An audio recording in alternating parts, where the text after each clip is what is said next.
Hello, everyone, and welcome to the Urca Arena here in Istanbul, one of the biggest days in the volleyballing calendar. It's the CV Zeren Group Champions League Champions League final here, live after what was a magnificent day yesterday. We've got an all-Turkey final coming up in Istanbul. It doesn't get much better than that. Yesterday, it was an amazing comeback, maybe one of the best comebacks in Champions League history, as Vakifbank Istanbul were 2-0 down, 22-20 down, I think it's 22-18 actually, and 24-22 down, 4 match points saved, flip reversed, and they win in 5 against the Moko. What a brilliant comeback. Boskovic was on fire. Over 120 sets between her and Markova. We know exactly how they're going to try and cook tonight on both flanks. And on the other side of things, we saw an impressive performance from Eczacıbaşı yesterday. We've maybe at times in the past questioned their resilience, and especially without Boskovic, who made that move from Eczacıbaşı last season or at the start of this season to Vakifbank. They had to find somebody to fill that right side role. And what they did is they went and found Poland's #1 right side in Stysiak, who yesterday was at a world-class level. And that helped them get past Scandicci. And just having had a quick chat to Scandicci coach Luca Gaspari, he's just saying their serve wasn't quite on them. I think we found that from Antropova yesterday. She was an absolute weapon, Antropova, for Scandicci. It was another game in the Champions League season. She's had 4 where she scored over 30 points this season, and I think she was at 35 yesterday. But the serve didn't quite get going. Eczacıbaşı were so resilient in that 5th set, and you just felt like they always had the belief, and that's what Stysiak talked about after the game yesterday, the belief in the group. And I tell you what, when they believe and when there's a connection in the group, it's funny how that serves you well throughout those tough periods that this game sort of serves you in a Champions League Final 4. So if you are joining us, welcome to Istanbul. My name's Lewie, Lett, and I'm joined today by Key Michael in the commentary box. Our first game, same times as yesterday, 5 o'clock local time, the bronze medal match, all Italian, same as the Champions League gold medal match yesterday. Last year, here in Istanbul, a Moko. They were looking to be the first team to make 3 gold medals in a row. They're upset. The music's coming on out here as well. And they're up against Scandicci, who have never won this event, but they would love a bronze to go alongside the silver that they won last year. The final game, Vakifbank Istanbul. It's very busy out here. We've got cleaners going on. We've got everything happening. Vakifbank up against Eczacıbaşı. A repeat of the 2023 final. Whoa, come on, get across here, come on, they can come across, it's a watch along, come on, get involved, say hello, thank you, everything, there you go, don't worry, it doesn't have to be perfect today, it doesn't have to be perfect, we can just see, the whole idea of this is for you guys to get a show of what's happening behind the scenes, right, so you may as well see everything that this has to offer. Again, we're coming through the same route as yesterday. Here's our wonderful team on the right-hand side. But it is the calm before the storm again. And this is always going to be the most interesting play, because do you want to finish the season on a high? Yes, both teams, Scandicci and the Moko, really do. And Moko won the Italian League just last week. They don't want to finish on a loss and miss out on a medal. Scandicci, the World Club champions, they beat a Moko back in December. They don't want to finish with a bad feeling or a poor taste in their mouth either. So we're in a position where I think there's a lot to fight for. Will the big names all show up today? I think they will. Will Kate Antropova start to... she's already shown what Eczacıbaşı are going to get next year on the right side. There's strong rumours linking her to a spot here in Istanbul next year. As we're going to walk around here. Again, still very quiet. Which, again, of course it's going to be quiet because it's an all-Italian match at 5 o'clock and it's an all-Turkey game later on at 8. So as we walk in here, we'll give these guys some peace and quiet for the time being, but we will chat to Daniele Santarelli. We will also make sure that we chat to Marco Gaspari quickly as well about their games yesterday and their pursuits as... Should we go and meet the officials? Look, hang on a minute. Look at this. It's like I walk over here and everyone just like goes away. Gentlemen, like you can see which ones don't mind the camera and which ones do. Oh, one stays. Hello, sir. How are you? I'm fine, and you? Very well, thank you. Look at this. Look over there. They've all ran over the other side. Turn the camera around. Turn the camera around quickly. Look, they've all. That.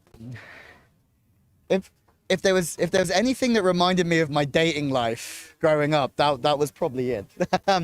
Yesterday was a great day. Yes. Two 5-set matches. How did you find it? What was your role, and how did you enjoy the games? Okay, I'm here as a video challenge referee, and I was involved in both matches, 10 sets. So quite a hard day, but in the end, we were satisfied. I think you have a very tough job. There's a lot of pressure on video challenge referees. I think everyone at home will understand that as well. How do you deal with that pressure? Slow-mo. Okay, I have a certain experience which helps me. Also,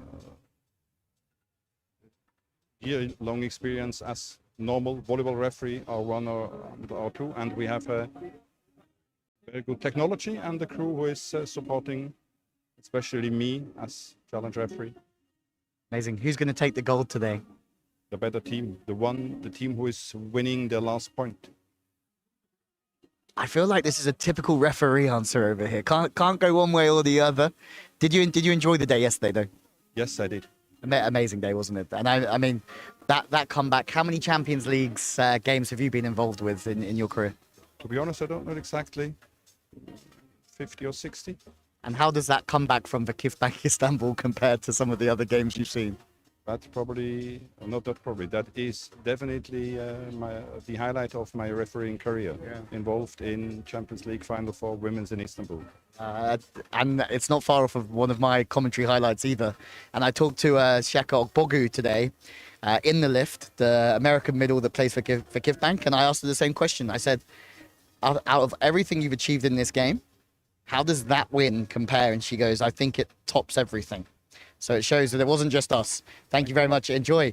We've just learned a lot about what goes on behind the scenes. As a thank you very much. Time as we walk around. Everybody else runs away, obviously, but we can keep walking around, see who's about. We have a bit going on here. As talking of challenge referees, over here. Look. Okay, ready? You're on camera. Yeah. I'm gonna film you. What's your name? Alec. Alec. Okay, and you're from? From England. Okay, and what are you doing here? I know I work for Bolt 6. From Bolt 6? Challenge system, yeah. So you talked to the challenge referee.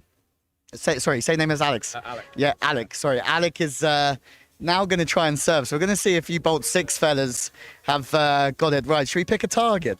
Yeah, where do you want me to go? Should we put a target down? Right, I reckon let's hit the top of the netband. Netband ace. Netband ace is what we're after. Netband ace. And if you do it, I'll get you some sort of prize from somewhere. Netband ace from Alec from Bolt 6. Netband ace. Oh, he's going high. Oh, it was good. It was really good. Alec, that was, mate, that was, I felt like that was an over-deliver. Like that was outstanding. Yeah, there you go. Okay. It's not bad that you can get on the court and hit some serves beforehand, is it? Should we give him one more go? I think we give him one more go. Oh, let's have another go. Let's have another look. Yeah, let's have another look. I mean, we got like 30 minutes of walking around here and having a great time. I want a netband ace, mate, and I'm not leaving until I'm not leaving until I get it. Oh, it's good. Oh, Alec, I gotta give it to you. Have you played before? He says he's never played before. You're a natural. You're a natural, Alec. So there you go. There's not much happening at the moment, but we are having a bit of a serve off with Alec from Bolt 6. We obviously understand behind the scenes there's so much happening in terms of setting up. So we have the video challenges. We have a lot of cameras in here for those video challenges because we need to get the big things right at the CB. We need to get the big things right in the big occasions, in the big arenas. And we saw that yesterday. A lot went to challenge and a lot of great decisions were made by that bench over there, and Scandicci, Zashabasi was really up against it in terms of referee calls in the fourth set, but they just sort of put it behind them and came out hard in that fifth. Ebra Karakut really did do this throughout the game, just like Boskovic did for the Kifbank, and I think that's going to be a real big test between them. The last time those two teams met, yes, the final today, but last time those two teams met in the league, it was 3-2 to the Kifbank, and they have the better record in history against Zashabasi. They last won this competition in 2015. Jordan Larson, I think part of that team as well. So they have tasted European glory. Zashabasi haven't won the league for a very long time. They've won 28 league titles, but nothing in the last 12 years or so. So their glory days have sort of been few and far between, where the Kifbank, nobody's won this competition more than the Kifbank. And if they win this today, they would have won 7 Champions Leagues, which takes them above Zenit Kazan on the men's side of things as well. So the Kifbank will just jump up in front of Zenit Kazan, and they will be the best team to ever play Champions League volleyball.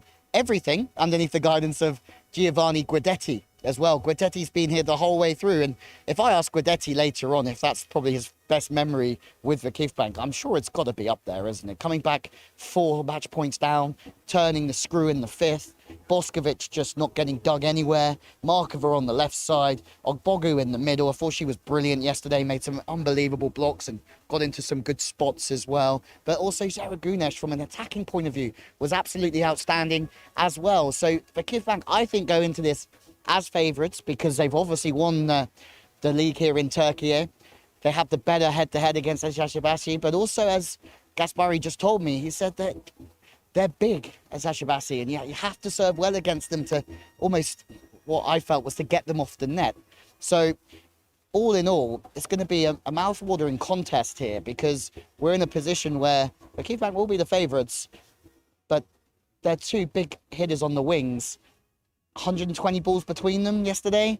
How leggy is Boskovic going to be, and how leggy is Markova going to be after what was a big day in the office? The only saving grace for them is that both games went to 5 sets. So both teams will be feeling a little bit stiff maybe this morning and having to work harder on the warm-up as well. Really stunning. That's the commentary box up there. Let's see if we can see Key Michael up there somewhere. No? No, I think she's looking too much into her own laptop, getting some research in, last-minute research. Let's keep walking around. See who we can see.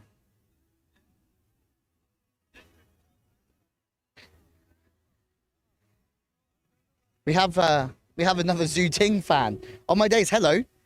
How are you? I'm fine, thank you. It was disappointing for Zhu Ting yesterday. It was.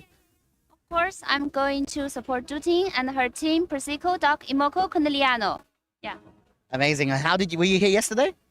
Really excited. And I think the court is really made me feel a lot of excitement, and I really enjoy the time here. Yeah.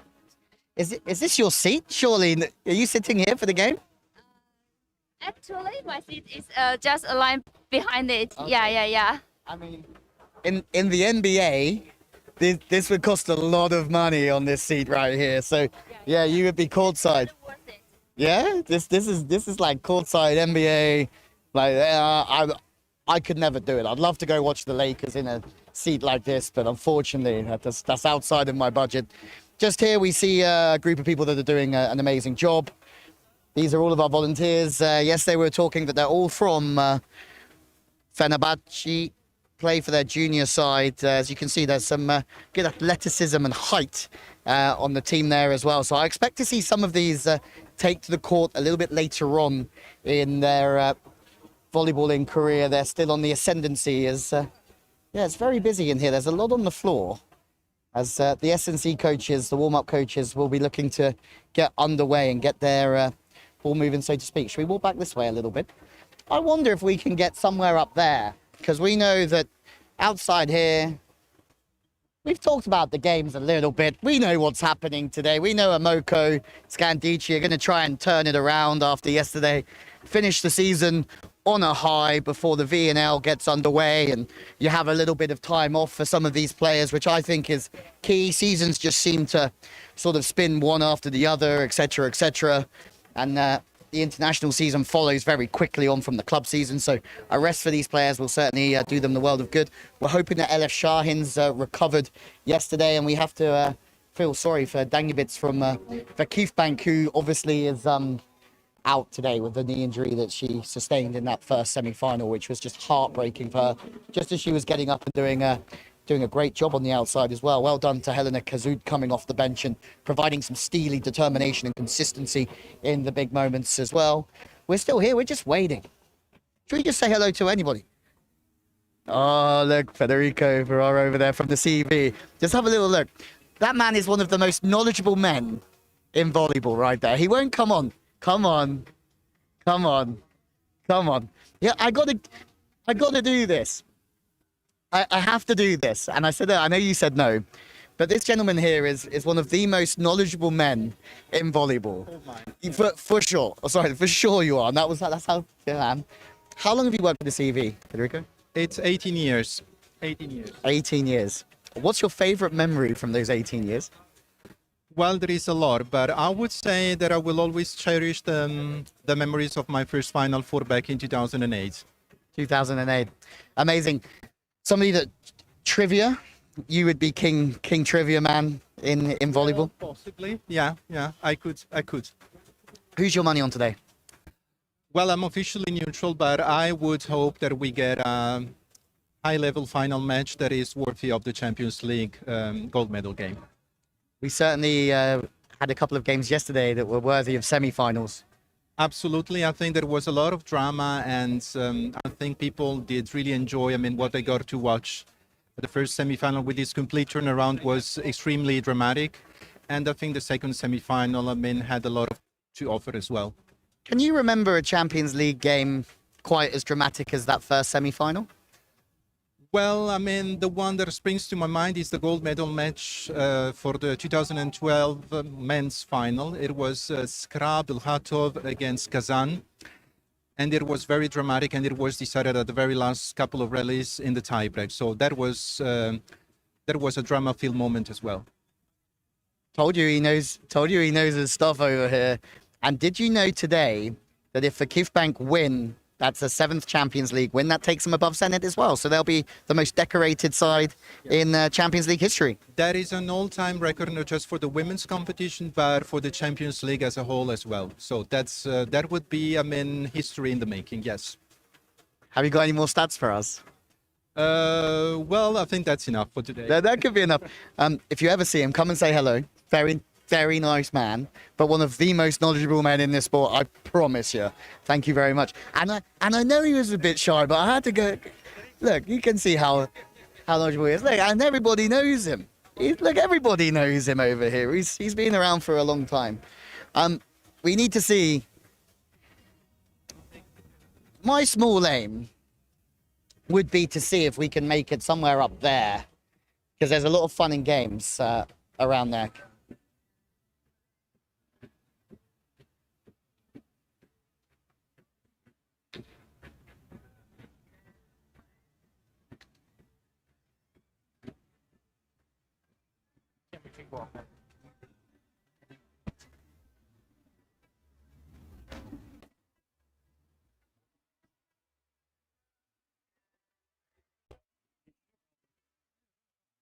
Oh, here we go. Let's talk to these. Hello.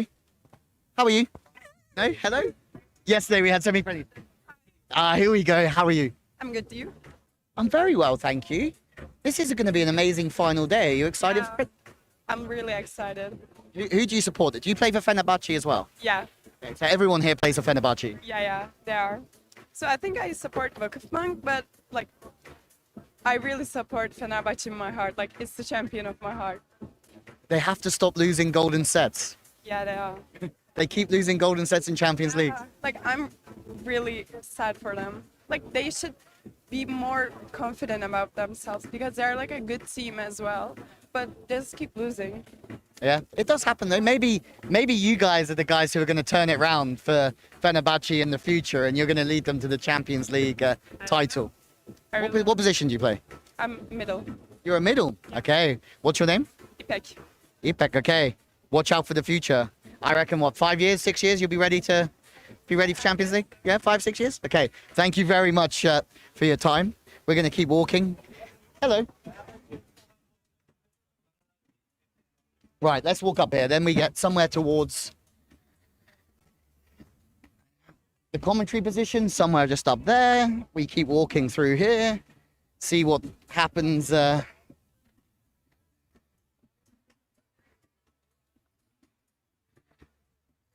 As our team are doing a really good job. I wouldn't want to be walking up these stairs with a camera in my hands. Let's put it that way. Hello, how are you?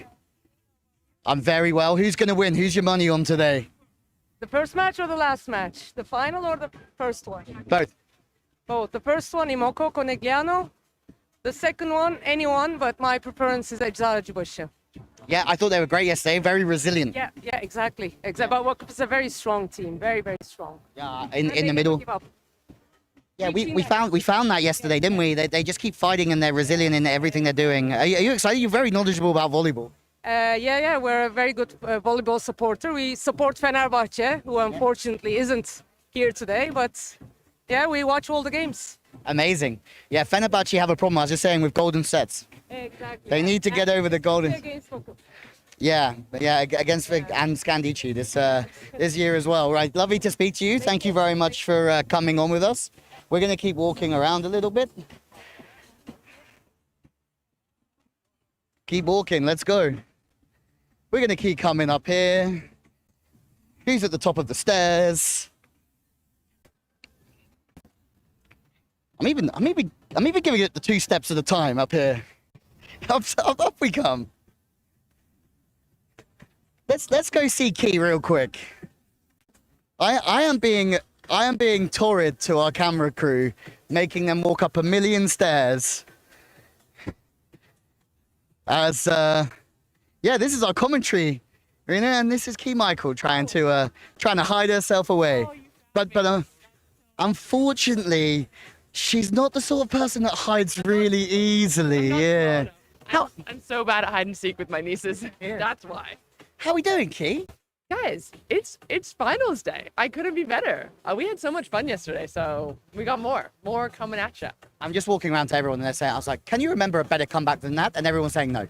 Literally never. Literally never. I don't think anybody saw that coming, but that's what we love. We love volleyball that makes us on the edge of our seats. I was.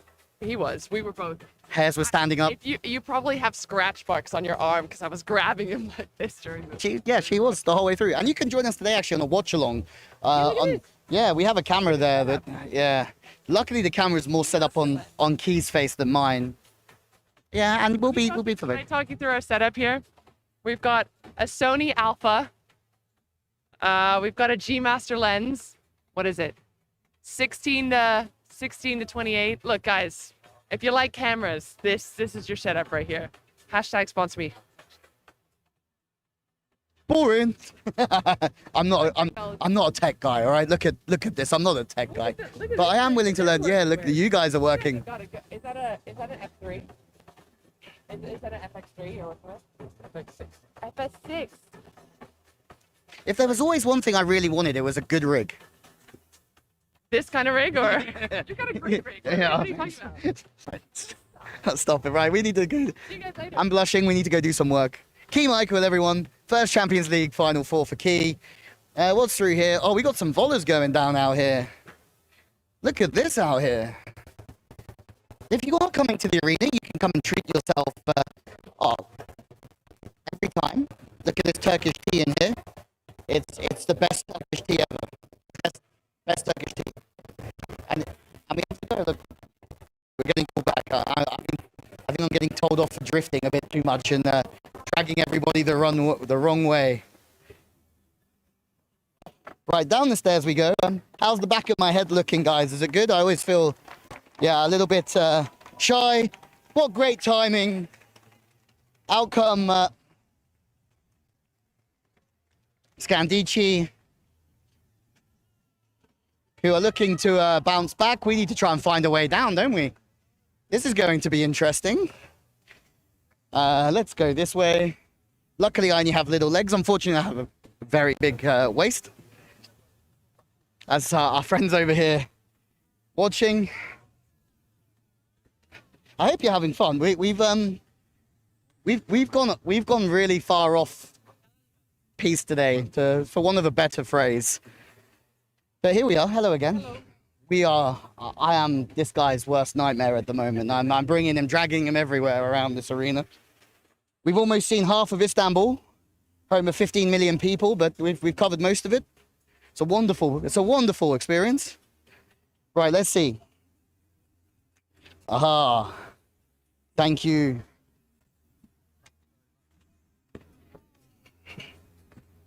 As Scandicci are out, ready to warm up. We'll see if we can get a quick chat with any of them. We had a quick chat with Gaspari earlier, didn't we? And we'll see if he's around here. Oh, sorry. This is a circus, isn't it? It's an absolute circus here in Istanbul. Let's keep walking around. I'm very curious to see if we will get any of the players for a quick chat. I want to have a quick chat with them, but I'm also playing really calm. Maya, have you got 1 minute, or are you? Yeah, it's too late. It's also my fault. It's late. How are you though? Yeah, ready to bounce back. It's lovely to see you. As we might come round and see Mr. Gaspari real quickly. Sorry, coach. Can I have a quick word? Is it okay? Do you mind? Thank you. Difficult day yesterday for you guys. As we spoke about pre-show, there's been so much improvement, but yesterday just wasn't quite your day. Yesterday was a particular day because we play one match, but really we play more match in the same match. Great approach to the game with a great service, block and defense organization. Second and third, we lost our powerful in the service, and they grow a lot. Fourth game, we came back, and I think it's really important after these moments, come back in the same way as we start. And you know, the tiebreak is a lottery. We start really good, but in our rotation 4, we make one mistake and 2 blocks, and after it's really hard to come back. So congratulations to Exagi, and now we try to do our best for the 3rd place. It felt like a bit of a heavyweight boxing match at times. One big punch from one team, another big punch back from the other. How do you sort of reset your team today? Because Amoco is now a rival. You beat them in the Club World Championships. You have this sort of ongoing battle with them. What was your message to the players today? For sure, we have to say that Imoco in the last 7 years dominated everything. And with Vakifbank, they switched the Champions League, no? So we know and we respect so much, and we play not only the World Championship, we play also the final of Italy Cup, and during the championship it was really strong battles against them. For sure, will be not easy have the same energy of the final of last year, for example, no? But what I ask to my team in the locker room is just remember that the long travel that we have in this season with 50 games, how much we improve, how much we fight for again the next step, especially in Champions League. And what I ask to them is finish that season, try to do our best to give a present for ourselves, because for sure in the future, you know, every team change something, change some players, and I want from them a big present to say ciao. So we try to do our best. We play with one of the best team in the world, so we know that it will be really hard.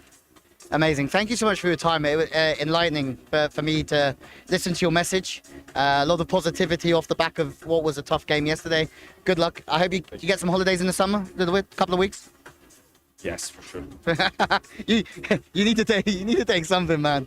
Okay, right, let's go. Let's see if Daniele Santarelli is around. He was around earlier. Still no sign of Moko. Sorry that I have to quickly check my phone. That's a little bit unprofessional, but at the same time, we have to make sure that we're ready to go for the live broadcast that starts in 25 minutes or so. We'll have a little walk around here. I'm going to try and keep us going so we get to speak to Daniele Santarelli, because I think that's the big interview that we want to hear. How does the head honcho from Amoco, the head coach of Turkey, sort of respond after that heartbreak of yesterday where they were looking to create history and become the the first team to win 3 on the bounce. The Keith Bank have won 2 in a row. So have Emoco. And as you heard Marco Gaspari just saying that it's flip-flopped the Champions League between the two of them over the last couple of years. So let's hope that we do get to catch him. He is in very positive spirits when I did speak to him earlier off of camera. He's a great guy. All the coaches here are great guys. And I think the one lesson I can take from Gaspari is he's not talking about Scandicci with his players. He's talking about that group of players and what they can still achieve. Look at this guy here, Mr. Timmy. He's the head of social media. He's the one that's going to be kicking me when he sees I was on my phone checking the time a minute ago, I'm sure. So we have to see how long it's going to take for Emoco to come out. Scandicci is certainly the first ones out. Camilla Weitzel is out there, and I thought she was great yesterday.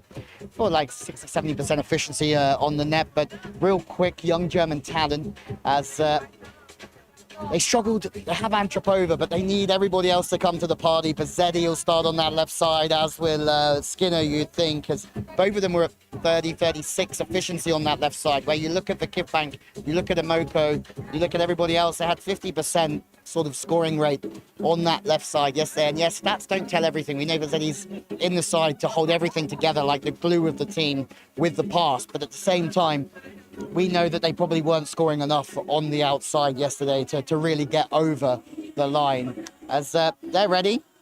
Where are Emoco? Anyone seen Emoco? Anybody? Do we need to put a post out on social media? Should we have a look at the Emoco fans? Guys, how are we doing up there? How are you? Fine. And you're an Emoco fan? Yes. How do you feel after yesterday? A bit sad. You think they'll bounce back today? You think they'll bounce back for bronze? We hope so. Yeah, yeah. Let's see. It's gonna be a fun one. How are you? Good. Thank you for coming. It's great to see you. Yeah. We haven't got long left, so I'm hoping that we get Santarelli on the way out. If not, we're gonna have to live without him, and that's okay. That's just how this rolls. It's how the cookie crumbles sometimes. But the players out there warming up. Antropova in what could be her last game with Scandicci before coming over to Istanbul. It's a big rumor. It's a rumor that I'm going to hang my hat on as well. So we'll stick with that. So I just think that's going to be the right side as Stesiak probably moves on to something else, which stock's only risen after yesterday. And Antropova as well will only have a bright future in this game. In that core of the World Championship winning side for Italy, Olympic gold medalist side. Battling with Agonu on that right side. There's talk of her going on the left for VNL, which is just wild when you think at the height that she operates at. So it's going to be an interesting game for Emoco. I have got Santarelli is coming. I think I'm going to go and annoy him quickly now. Let's see if I can grab him. Oh. Daniele, thank you. You always make time for us. Thank you very much. Oh, you're welcome. It's a pleasure for sure. Tough day yesterday. Yes, very tough. Complicated. This is the sport. Sometimes it's really so beautiful. I had a lot of beautiful day with this sport. Today is really tough. It's another important lesson for me, like a coach and like a person. How do you sum it up though? Because at 24-22, with the way that you guys play, we always say you never give anybody an inch.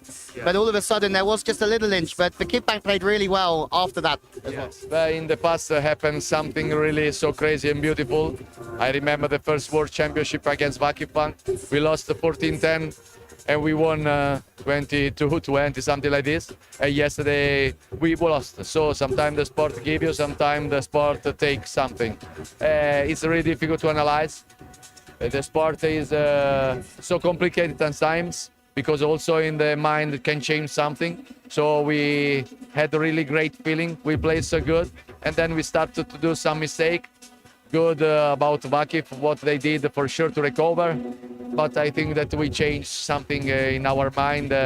Maybe we were scared a little bit to win, and we did some mistake that we didn't do until then. Their point. Interesting what you say. Sometimes the sport gives, sometimes it takes. I have a feeling that you just give everything anyway. And yes. But I think that how we started from this season, from the beginning in September until yesterday, I'm really so proud about my team. how much we improve, how much we work hard, how much we work about our limit. And yesterday, I think that one part of us deserved to win the match. Vakif did something better than us. For sure, they deserve to play the final. But I think that one side of us deserved to play this final like them. Yeah, I would find it hard to find somebody that would disagree as well. What was your message today to the players? You have an experienced group. They know volleyball better than anyone, really. But how do you what message did you send them? Sport always give you the chance to reply, no? To change your mind, to give you another chance to recover. For sure, today is really complicated for us in Scandicci because we lost really in a bad way. Sometimes it's better to lose 3-0 than in this way. Today, what we want to do is to finish in the best way because I think that my team deserves to win a medal. It's not the same color that we wanted, but today I would like to finish this season with one smile. Which is great. One more. This could be the worst question I ever ask you, and I'm quite honest with everything. When does the national team start? Do you have to sit back and watch the final tonight? Or are you going to be feeling yesterday? It's a tough conflict of interest, I guess, at times. When I decide to do this job, I always decide to don't have a day off. So when I finish one season in a good way or in a bad way, I have to recover soon because I must bring all myself to the national team. My national team already started 2 days ago. I'm so happy about this. I'm so happy to come back in Turkey to start my season with my player. But now is the moment to finish and to give all myself to this club. And from tomorrow, I will start to think about national team. Go on holiday with Moki for a week. Oh, no. I hear Turkey's good. She has an easy summer now, huh? Oh, no, I don't have time for holiday. Thanks. And thanks for making time as always. It's great. What a guy, huh? They have great guys all the time. We're going to go and round it up very quickly. So let's finish here. We'll come round and look at the court. Game starts, broadcast starts in 19 minutes here. The bronze medal match, Amoko up against Scandicci for bronze. It's a repeat of last year's final, a repeat of the Italian Cup final, and a repeat of the Club World Championship final. And then later on, the final match of the CEV Zeren Group Champions League Women for 2025. It's an all-Turkey affair. Eczacıbaşı are up against Vakif Bank. I think Vakif Bank are the favourites, but my oh my, who knows this weekend? We've been spoiled, and we can't wait to see you in 20 minutes or so for the main broadcast.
live from the Orca Arena.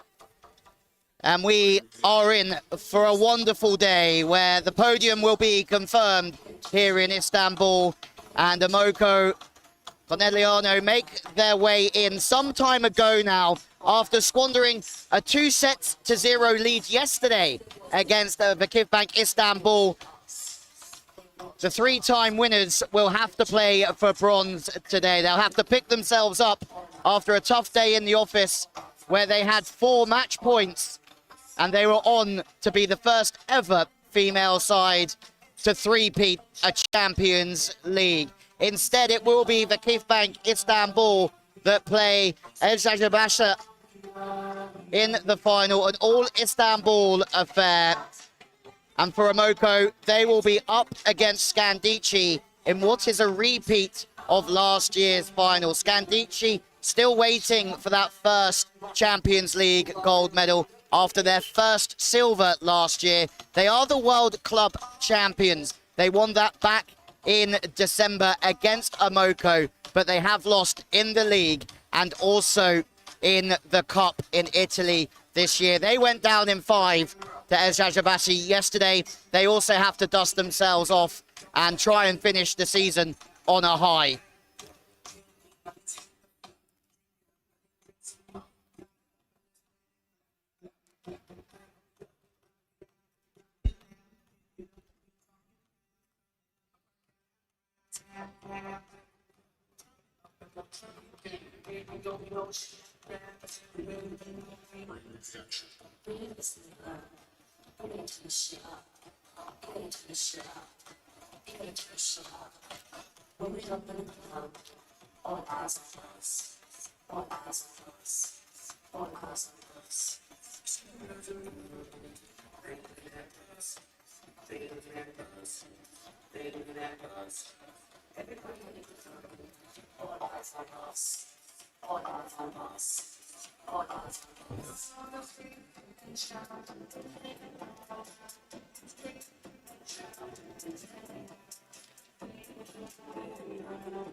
Sevgili Zemlyalı Champions Volleyball 2026 Final Four.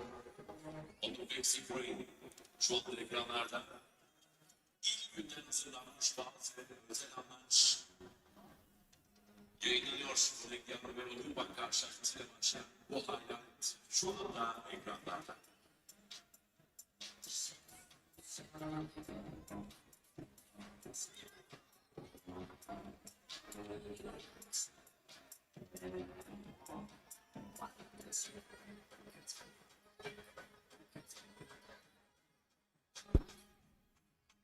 So a quick catch up with the two coaches, with Key Michael earlier on today, who will be alongside me in the commentary box. Both coaches looking to bounce back today. What was a difficult day, they can still finish on a high. I spoke with Santarelli earlier on and he wanted to finish on a high, as did Gaspari, just for the group of players. He said that They all leave in different directions, or a lot of them do, and it's important to have something special, a memory to finish with.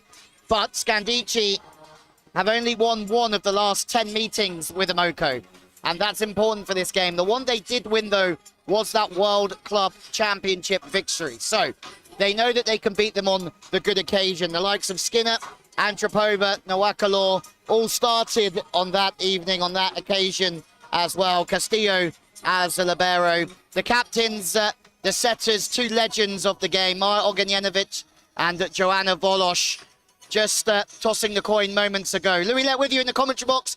And next to me, sitting next to me, the Olympian, the now world famous Key Michel. Welcome back. Are you enjoying your Final Four? I mean, world famous is a huge exaggeration, Louis, but I'll take it. I'm excited. We've had so much fun here. Yesterday was probably the best volleyball I've seen in a long time. I think most people can agree that anytime you get two high-level teams like we had yesterday, four high-level teams, excuse me, and you get those kind of results, it doesn't feel like work sitting in the booth. So I had so much fun.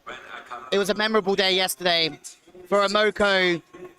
They were reeling. 4 match points their way. 22-18 up in the third. What happened? And it's wild because the last time that we've seen a reverse sweep of Conegliano, it was in the Champions League when they broke that 29-match winning streak, but they had already qualified to the next round. That was when they were playing Zarenspor, and they essentially had brought in some of his substitutions. This is the first time that I think I've probably ever seen the first team of Conegliano be reverse swept that I can remember in recent memory. And I think the question is on everybody's lips. What happened? Well, they just couldn't handle the double whammy that was coming at them from Vakifbank, and they're going to have to do a lot better today if they want to. They certainly are. They're playing for bronze. It's a repeat of last year's final here in Istanbul in this very arena. But tonight will be very special for volleyball in Turkey as Eczacıbaşı and Vakifbank go head-to-head in what is an age-old rivalry in this sport, in this country. Welcome to Istanbul. It's a pleasure to host you today. Yes, Imoko's winning reign is over. There will be no three-peat. But for this group of players, it will be crucial to bounce back. It's a phenomenal arena here in Istanbul, Key, and we're expecting it to be a full house as this day crescendos to a beautiful finale. Yeah, I really hope that the Turkish fans will come out and just watch the first match, even though there's no team for them necessarily to support. There's plenty of players here that have played in Turkey that they can watch and they can cheer on, and it's going to be high level no matter what. I mean, I'm really curious to see how Conegliano do bounce back, because they've never won, or they've never lost 3 Champions League matches in a row. And that is just unheard of. And we have a look at their side. We expect them to start the same. Volosh, shooting. We saw Nika Dauderop come off the bench yesterday, and Gabby, who couldn't put the ball away at clutch time, but that was because of good defense on the other side of the net. Lubian is in because of Christina Kirikella, who's out with an ACL injury. And then on the right side, Bella Hack should start. I don't expect either coach to change anything. Yeah, and it's interesting you mentioned Kirikella, because she was a talking point for us yesterday. Conegliano only had 6 blocks in a 5-setter. That's very un-Conegliano-like. And I know it's not to do with one player or one person, but missing that piece, and especially a big blocking piece like Kirikella, I think that really hurt them in that long stretch of a match. Maybe they could have gotten away with it in 3 sets, but once you stretch it out there, and the connection that Kirikella has with Volosh on that slide, they weren't really able to get that going with Lubian quite as much as they do with Kirikella. There were just those little pieces that were missing that typically are there for Conegliano. Well, yesterday, a lot of the offense went through Kate Antropova. 49 balls she was set, and it just shows how much they rely on her again. Avery Skinner should start on the outside. Camilla Weitzel was at 31% efficiency, 7 from 17. And there is Antropova, who got the serve running in the first set, but then it just seemed to be her on the offensive charge. She needs the backup today. Brenda Castillo, I thought, was excellent yesterday. Yeah, and Scandicci, I think this has been one of their problems all year long, and it's the same all year long. It's something we talk about as well with Milano and Igonu. You cannot have a team that's only one side, and that tends to be the problem with Scandicci, is that they just rely so heavily on Antropova. I mean, she was the top scorer yesterday, but I think one other player got more than 10 points. That was Skinner with 11, but you just You have to have something else firing. If that balance is not there, it's really hard to win. And even if you think about the last time these two teams met, it was 3-0 back in the regular season. Antropova had 25 points there, and that's still not enough to win. Yeah, Lubian 5 from 8 in your picture. She's come in for Kira Keller. Offensively, I thought she was strong on the slide. Maybe didn't get as many blocks as she could have done. There is the top scorer in Bella Hack, 164 points. But just coming back to your point on the outside, Skinner was at 36% efficiency yesterday. Bazzetti was 5 from 16, 7 points. Where you look at the outsides from Emoko, Gabby and Xu, both on your picture at the moment, even though Emoko lost, 20 points at 50% efficiency, 17 points at 52. There's a big difference on point scoring on that left side. Yeah, and that's it, right? When you talk about high-level volleyball, it's the balance of a team and the efficiency and the outlets that every setter has. I mean, these are two of the best setters in the world right now. We're looking at Maja Ognjenovic and Asha Volosh warming up, but if they are kind of handicapped by only having one position that they can use, it becomes a very easy game to read. It doesn't matter how good your setter is. Kate Antropova listed in the VNL roster as an outside, which will be tasty, to say the least. Rumour has it, strong rumours, is that she's coming to Istanbul next year, so the fans could get quite well acquainted to her. 220 points this season. I'm so excited to see her in the VNL this summer. I think Turkey did a really great job with Karakurt, moving her over to the outside, and you saw the fruits of that labor yesterday in the match. And if they're able to if Italy are already one of the most dominant teams in the world, if they're able to move Antropova to the outside, have Egonu on the opposite, and get that kind of balance in the pin that sometimes Italy is missing as well, unstoppable. Yeah, the pin is maybe the one place where Italy are just a little bit lacking in terms of point scoring. And when you have Egonu on one flank, Antropova on the other, with the embarrassment of riches they have in the middle, let's be honest, they have so many middles to choose from. They're going to be so strict. How do you feel about Hack this weekend? I thought we saw some great angles from Isabel Hack. Yeah, she's always a fun player to watch. I mean, she never really has a bad day at the office. I would say her numbers were lower than we're typically used to seeing her. She only ended up with 18 points last night. But again, I don't mind that if the balance is there, because as you mentioned, Gabby was going, she had 20 points, Xu Ting had 17. So I don't mind that if Bella Hack is not scoring insane numbers, if everyone else is picking up some other pieces. And everyone is picking up pieces. As you look at Antropova, she's at 57%, and potentially they're set up to pass well, run the middle, and run Antropova. There's a lot more expectation on Antropova. And yesterday we were saying she came in, I think, 13 aces in the quarterfinals. We didn't see that kind of form apart from in the first set. Yeah, from the service line, I think she had 4 aces, which is still, that's an impressive number, 4 of the team's 7. But again, yeah, not the numbers that we're typically used to seeing from her. And she really, it did look like in that 5th set, they were going to her more. And that's how Scandicci kind of run their game plan, is that they spread out the offense all the way until it gets tight. When you see that 20-point mark and up, it's all Antropova. And once we got to the 5th set, it was all Antropova. Yeah, and she was on the backcourt for a lot of that 5th set as well. So she started on, the front, a quick rotation. She missed her serve, I think, or they sided out. And then, boom, she's on the back. Serafar, I mean, she's done so much in this game. There's Jenna Ewert. It's her first year with Emoko. She was in the Bundesliga last year. We saw her off the bench. And Marta Beckis as well, who used to play for Emoko. Xu Ting, I thought some of the swings we saw yesterday were superb. She's been the most served player for Emoko this year. Can you see the same 6 today with Xu Ting starting on the outside? I mean, I don't see why not, right? The only change that was made was Nika Daldrop came in, but obviously she ended up getting injured, and we hope that everything is fine with her. But that substitution doesn't exist today. So hopefully there's something. Well, here we go, not far away from liftoff. It's only the second time that Emoko have played for bronze. For Scandicci, they have battled through this year. The golden set wonders. They had to beat Navarra and Fenerbahce for a place in this Final Four, but at the same time, they just come unstuck against a very resilient Shakabassi side yesterday. Brenda Castillo there in the picture, part of the Baku side that took second underneath the guidance of Fenerbahce head coach Abandanza, and took a third in 2013 alongside the likes of Feluca Aquinadeo. For Gabby, it's not another Champions League gold, but for the first time, she could take a bronze with Imoko, and that would be something. I shared the lift with her earlier on, and she was all about bouncing back, and she said we had the chances, we just didn't take them. And I think that's the story that you're going to hear from a lot of the players. The coach saying the same thing in that interview that hopefully you all heard. We couldn't hear it, but so you don't know what was in there. But I spoke to him, and that's exactly what he said. Like he had never seen his team kind of just lose those chances like that before, and they just completely, it was like a switch just flipped from those first 3 sets into the next. So hopefully they've come back refreshed, recharged, and back to their Conegliano style of play.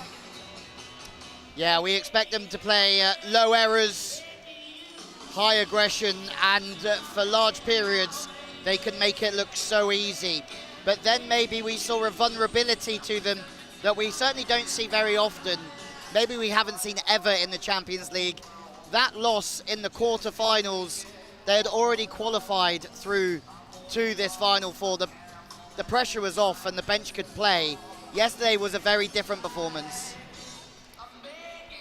Yeah, and I am curious to see, as you mentioned, having a little bit less of a bench without Kitty Keller, without Daldrop. What does this Conegliano team look like? Because the best coaches in the world know how to use those puzzle pieces. I think Giulio Bregoli with Azajibashi did it really well yesterday, kind of moving things around and figuring out solutions to problems that present themselves in a moment. But if Santarelli is having less and less options on the bench, he's a little bit, less options means a more difficult game for him. Yeah, absolutely. Less options. Daldrop still out there, the Dutch international formerly of Milano, who made that almost straight swap for Carlia Lanier last year that went the other way from this Imoko side. As the 2 sixes that played in the World Club Championships, Gabby started in the loss to Scandicci, Zhu started, Lubian started, Monica Di Gennaro, Bella Hack, Volosh and Kiri Keller. So there will be at least one change as Kiri Keller is unavailable. In that win for Scandicci, Avery Skinner, Bezzetti, Castillo, Ognjenovic, Noakalor, Weitzel and Antropova. So we could see exactly the same side. I just touched base with Santarelli, who, in his words, starts tomorrow as the Turkey head coach as soon as the season's done. My message to him was take Moki on holiday. So he said, I haven't got time for that. She deserves a holiday, though. She'll probably be off at the beach somewhere chilling this summer while he's working, as she should be. You got a few days off, Key. You can go and join and have a little bit of time out before Turin. We have a great game on our hands. If it's fit for a World Club Championship final, it's certainly fit for a bronze medal match in the CV Champions League. Quick hands shooting, and Bella Hack, I think Bella Hack's got that one signed, sealed, delivered. That long arm reach. Yeah. I'm curious to see if Conegliano, every time they start a match, they do that little dance and they look super confident and calm and relaxed. I wonder if that's the kind of Conegliano we're going to see start, or are they going to be a little bit rattled by yesterday? Yeah, well, we saw Azajibashi have the no zombies culture. Yeah. That I love. That I've also taken it. And there were certainly no zombies yesterday against Scandicci. Yeah, and, Brett Larson's done a phenomenal job with that team. Yeah, I agree. It's always a fun watch from the outside looking in, but they're in a position here. Scandicci, Antropova looking to end on a high. 4 times over 30 points in his Champions League campaign.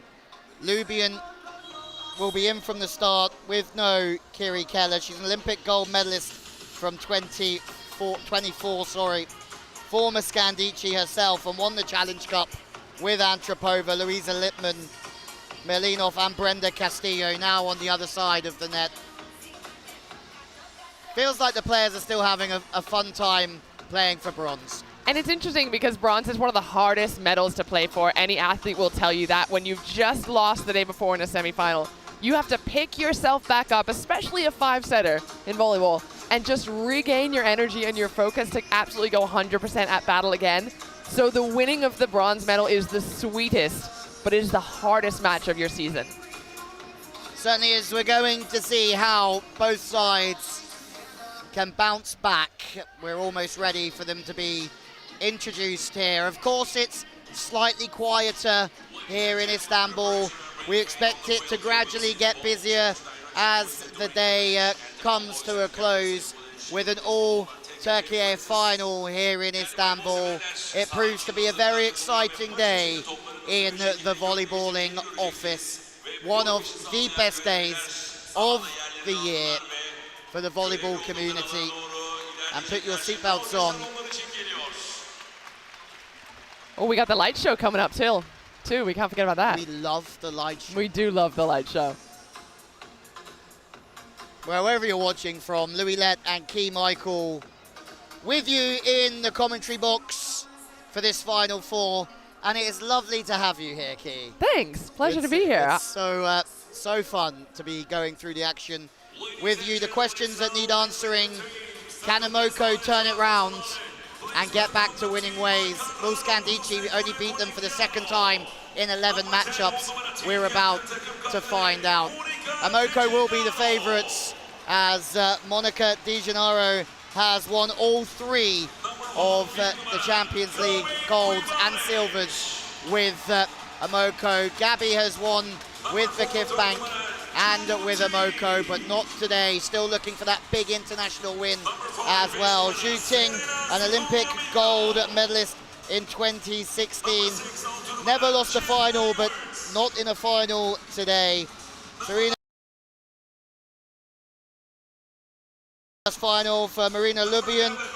2 golds for her, looking for her first bronze. This Imoko side not used to it as Bella Hack makes her way into the arena. MVP of the Champions League the last 2 seasons.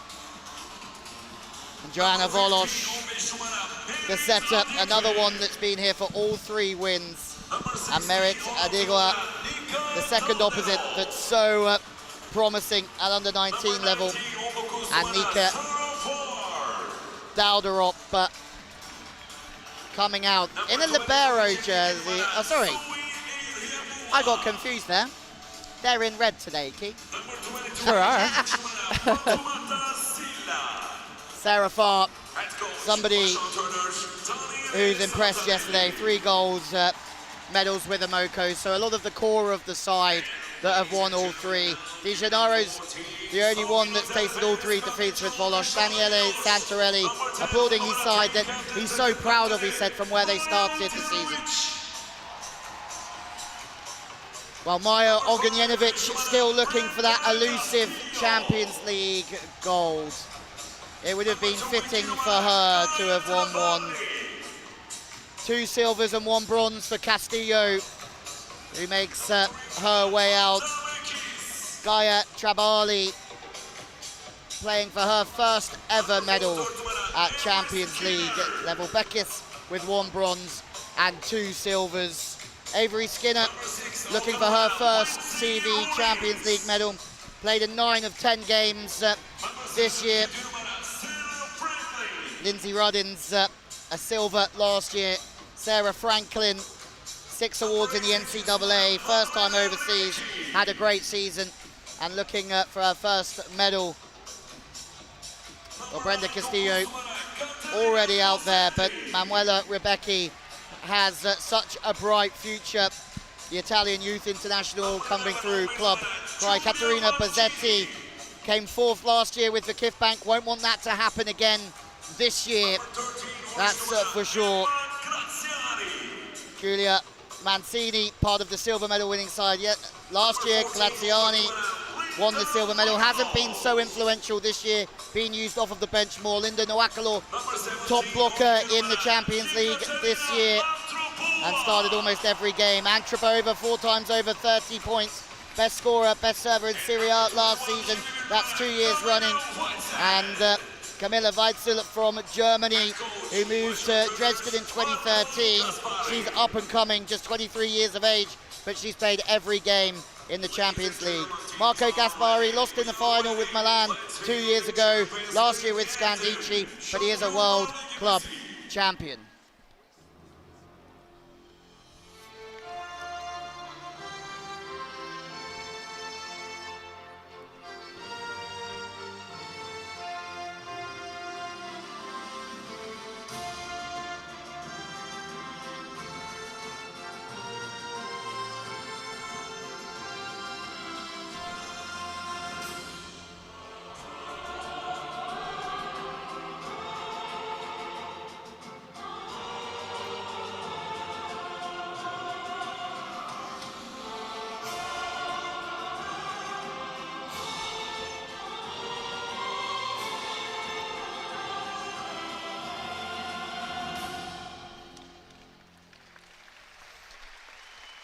The Champions League Final Four got off to a ferocious start yesterday. 2-3-2s to send Vakifbank and Jashabase through to the final. It's time for a bronze medal match that has a lot of anticipation. Scandicci with a poor record against Amoco, but they can lean into the fact they beat this Amoco side in the Club World Championship final. Key. Tell me. What's it going to take for this Scandicci side? I'd like to see them use their middle. I need to see Camilla Weitzel get involved pretty early, and I want to see the outsides be a part of the offense, even if it's from the backcourt. I'd just love to see a bit more of a balance.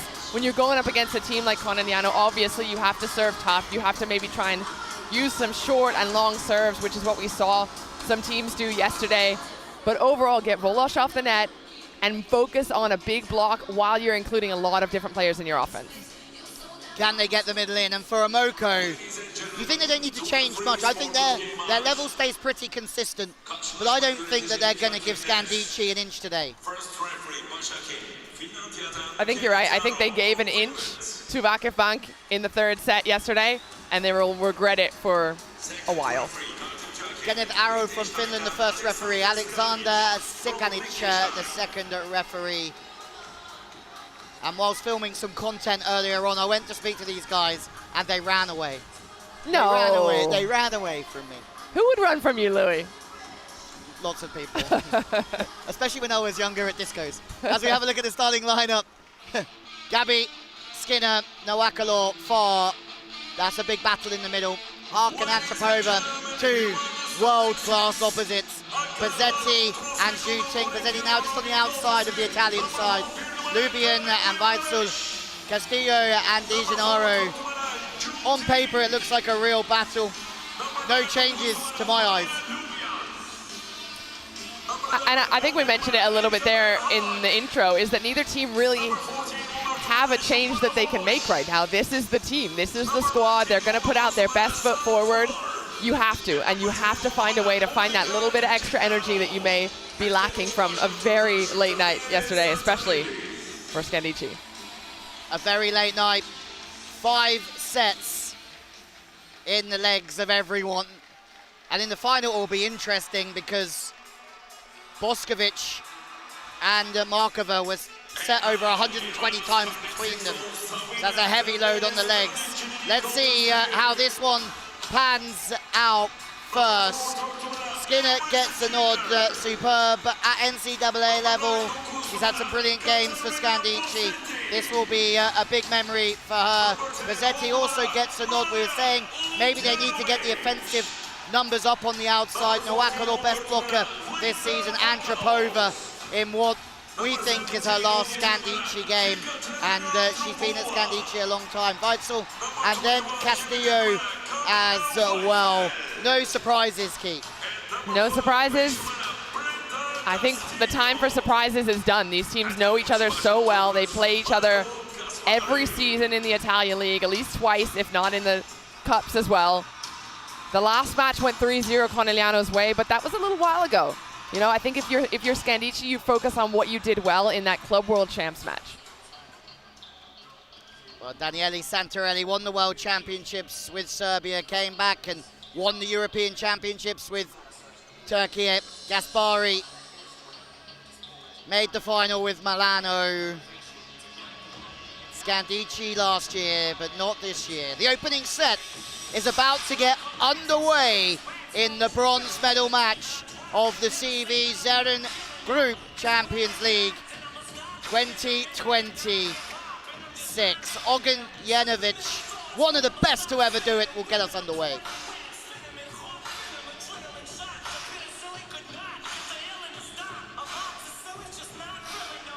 Zeren Grup Şampiyonlar Ligi 4. finalinde bronz madalya karşılaşması. Carraro Prosecco CONEGLIANO Savino Del Bene SCANDICCI karşılaşması. So both setters starting at one. Volosh in the red of Amoko Conegliano, and Ognjenovic gets us underway, and they go through the pipe. Amoko, it's a wonderful play. The chess pieces are open already, Keith. First attack is pipe to Zhuting. Did anybody expect that? Did we see that even more than a couple of times all of yesterday or even all season? That's why I love Volosh so much. Well, first ball side out for Amoko, followed up by almost an ace. Maybe Amoko have come out here and said we need to set the tone early. The pass is money, the serving's money. If you're going to go after anyone in this lineup, I love that seam between those two hitters. Between Skinner and Bozzetti, that worked really well. Yeah, the passing stats yesterday, not the best they've been this season for Scandicci, but they did meet a side in there, Jajabashi, that were just so resilient. Hack with the first opportunity from the right side, and high off the hands goes Antropova. A short line set, but well dealt with high. Yeah, and Hack with a big gap there, so Scandicci do really well to convert that into their own point. Serve this time again on Zhuting. We saw this yesterday, attacking a straight, headshot! Castillo takes one early. Hack with the hammer. Gaspari's just blowing his nose, showing no concerns for Castillo whatsoever. She's been here before. She's had worse than that. I mean, to be honest, it was Antropova who was getting all the shots yesterday, so yeah, true. She's got to spread it amongst the True. team. How many Scandicci players can be hit in the head in one weekend? Skinner with the perfect pass, that's great. Noakalor will find it easier when the pass is on a 10 pence piece. And I've been so impressed with Noakalor and her defense, so I love that Ognjenovic is using her early here in the offense. Yeah, we haven't seen her hit so much towards position 5 this weekend. A lot through 6, but she has been blocking. There's games this season where she's made 9 blocks, 8 blocks, and they rely on her massively. Shooting under pressure, but Di Gennaro is a really good setter from those out-of-system situations. They tick the ball over by putting the ball on Ognjenovic, and that takes her out of the setting position. And then Zhuting makes a swing that maybe only Zhuting can make. Yeah, it's interesting because she's one of those players, when she hits that sideline, look at the way her hand is angled. It's not necessarily this huge thumb down, wrist away. It's just pushing it to that zone. Easy when you're as high as Zhuting with a very good arm swing. And this time it's Huck with the ace. And already, Amoko have started with a steeliness about them. Starting from the serve, anytime you're putting pressure on your teammate or your opponents, it starts from that first contact. Well, Hack played in all 9 of Amoko's games this season, and that shows how crucial she is to this team, because they have managed to explore some different options, but Hack has been the consistent. Antropova, another one that is incredibly hard to drop from this team. Played 8 from 11, and that's Zhuting trying to go back to the line. We've seen the angle, now we see her turn it back the other way. Best players in the world, that is exactly what you'll see. Oh, that's a lovely little graphic. Turns it down the line. The last one tagged the line on the left side. This one tagged the line right side. Yeah, they decide to push in on the angle with her, and that's tipped over the left shoulder. And that's your girl right there. Weitzel, that's what you called for. Bring her in. We've seen her hammer, and then it's a good tip. And especially a high-level middle.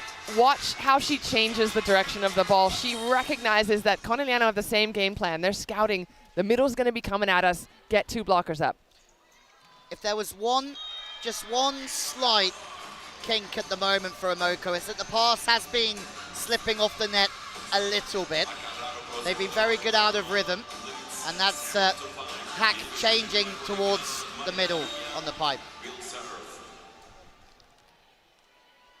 Lubian in for Kiri Keller.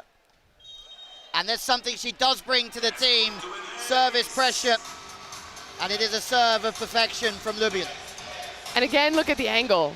Right, that's the area right over the shoulder between 2 players. So they're just looking at each other. Is it yours? Is it mine? Do we take it? Do we leave it? Asking questions of the receivers. Well, in the Italian team, 2 VNLs, 3 league titles, the Challenge Cup, and this time Scandicci, Santarelli not so happy. They want the touch here. Again, the serving though, getting the overpass, even giving Farah a chance to swing on that. The serving's been so good from Conegliano.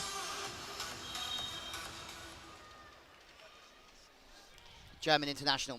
Weitzel been in, VNL's been everywhere, and Xu Ting's made a couple of those passes where a bit late with the platform, balls off the net, and that gives Scandicci an opening, and they take it. They're using the middle very nicely. And they have to take advantage of these. You're not going to get a free ball from Conegliano very often. That has to be a point. And it was. And to state the obvious, it was. Good serving. Again, they're putting a lot on Xu Ting in that 5 area, trying to put that front court receiver under a lot of pressure. Far gets across in the block, and again through the middle. Nawakalor on a wider ball this time, puts it all square. And that's a few swings already from Nawakalor. So again, establishing that zone because it's the beginning of the first set. This is where you'll see a lot more middle, a lot more outside, a lot less of Antropova. Yeah, Nawakalor's been in double figures twice this season. She's made games of 8 and 9 blocks. One of those against Navarra. Weitzel just at full stretch there. Vorlosch. Outstanding career with Emoko. Good hands from Far. De Gennaro's all over it. Retired from international volleyball, so she'll have the summer off as Gabby goes with the volley, stays fast off the hands and changes direction. Yeah, Gabby goes with the volley. She plays fast off the hands and changes direction. I mean, this is what she does so well, right? This is why she is Gabby. She is a smaller player that has those ball control skills. Yeah, and you're a middle blocker, Key. How frustrating is it as a middle blocker, as that's Antropova doing her thing? How frustrating is it when somebody changes the pace and direction of the ball off your hands? Infuriating, because you're up there early, especially if you've read that situation. It's out of play. This one is fast and in play, so you're reaching to try and get there. But if you know that ball's going somewhere and you get there before the attacker and your hands are there and they use you as a target, it's infuriating. Yeah, and maybe this is one misconception as the ball goes to the outside. Tips well seen from Gabby. Goes back to Hack, and Hack hammers away. Maybe it's one misconception, but how many blocks as a middle would you be wanting to make in a set? Because sometimes they can get quite greedy in the middle and look to chase too much. Game of percentages. I mean, the trick is not to get impatient and not to start reaching for balls that are outside of your zone. The good blockers will just take away a space and rely on their defense behind them to get all the other balls. Well, let's have a look. Nawakalor's going to try and do just that. The tip over the top from Xu Ting. And wherever Xu Ting is, there will be a following. She is a superstar of this game as the graphics show us everything we need to know. Gabby. Skinner's the target. Right side to Antropova. Vorlosch. Once again, there's a mix-up. Xu Ting's almost in the middle. Of course it goes to Antropova, but Far with brilliant reading skills gets up to play defense. Emoko turning the screw here, Key, and starting to look towards the first set. And especially because they've scored so many points already with just tips and pushes and rolls. Now they start to heat it up again, and that space between the blockers, she's able to exploit it. First time out of this bronze medal match.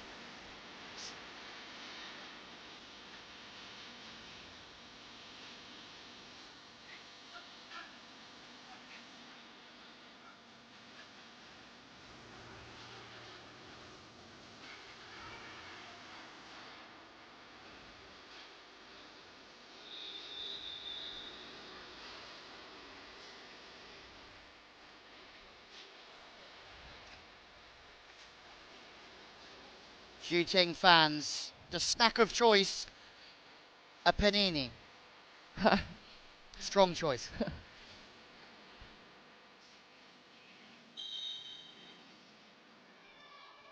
Gabby gets us back underway after the first time out of this bronze medal game. It's Antropova, though, that just does more damage. And when the ball's in system, she keeps her height and speed. It's very difficult to stop her.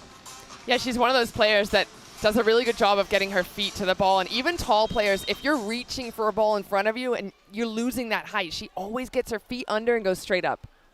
I mean, it's going to be an emotional day for her if this is her last game. She's been at Scandicci since 2021. I'm sure she's been blocked a few times, but again, in that situation, you talk about her feet getting to the ball. That was a little bit of a different one. Yeah, but that ball's way off the net, right? So she's got to adjust her feet in real time. So she's kind of going where she thinks it's going to be and then leaning backwards. Blockers are all over 3 block on her that time.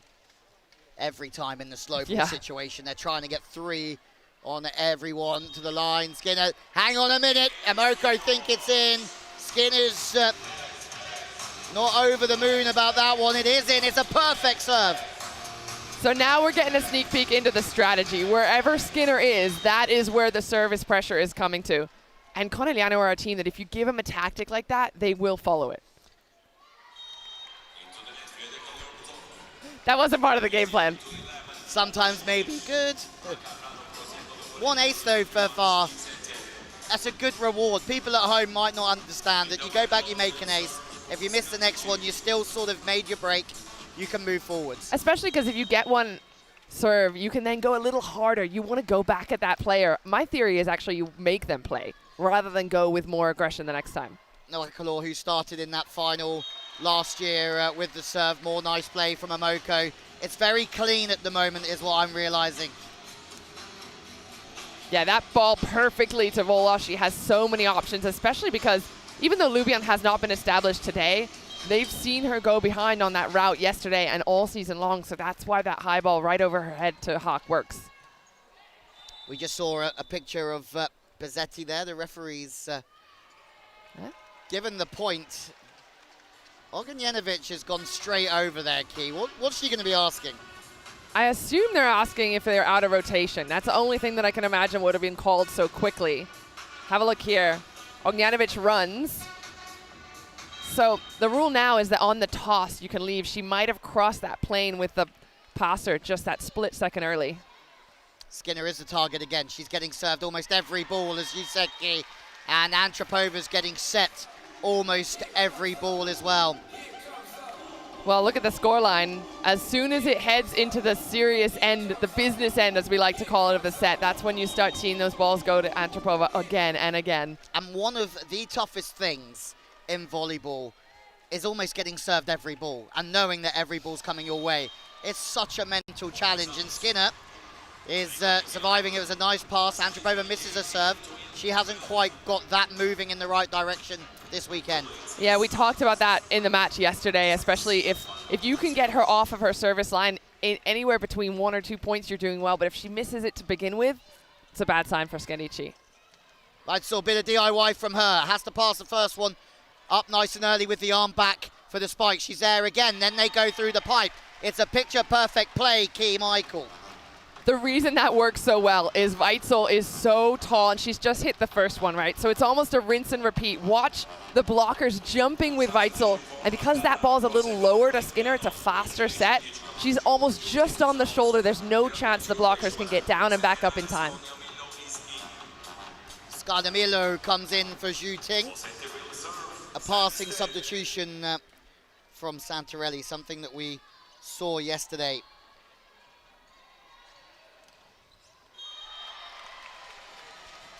At the moment, it's hard to stop them. There's so many first ball side outs from Emoko. Yeah, Conegliano are the out-of-system queens right now. That set from Maki, it's high, it's to the pin, it's giving a lot of space for Gabby to see exactly what she wants to do. And we're shooting off of the court. It means that there's no pipe attack really, but they don't need one with the service pressure where it is. We saw an ace from Sarah Farr moments ago. We've seen a couple now from Lubian, who's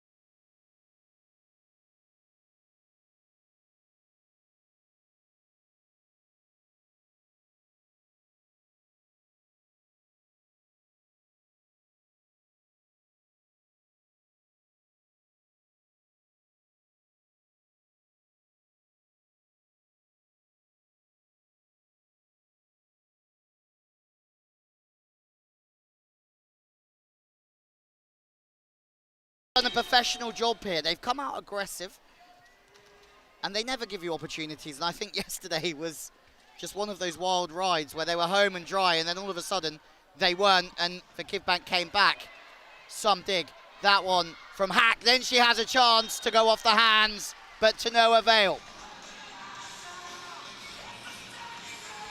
Looked as if she was flying a little bit in the air there, trying to reach towards the ball. I don't mind her going for the fingertips there, though. That's really the only solution you have. Or a tip, maybe.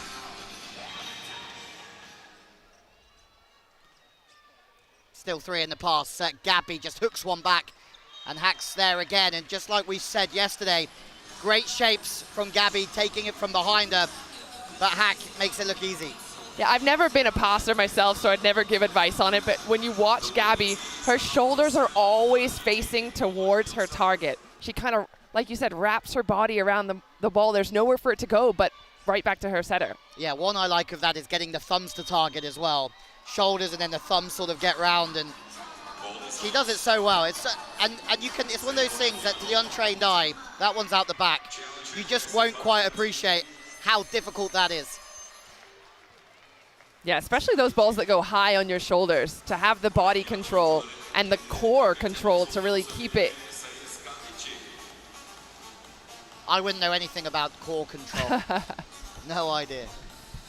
Ognjenovic does know a lot about setting. A world champion, never won the Champions League, but two-time European champ, Olympic silver medal in Rio to go alongside that. She really is one of the best to ever do it, but that's a world-class swing. More of that, please.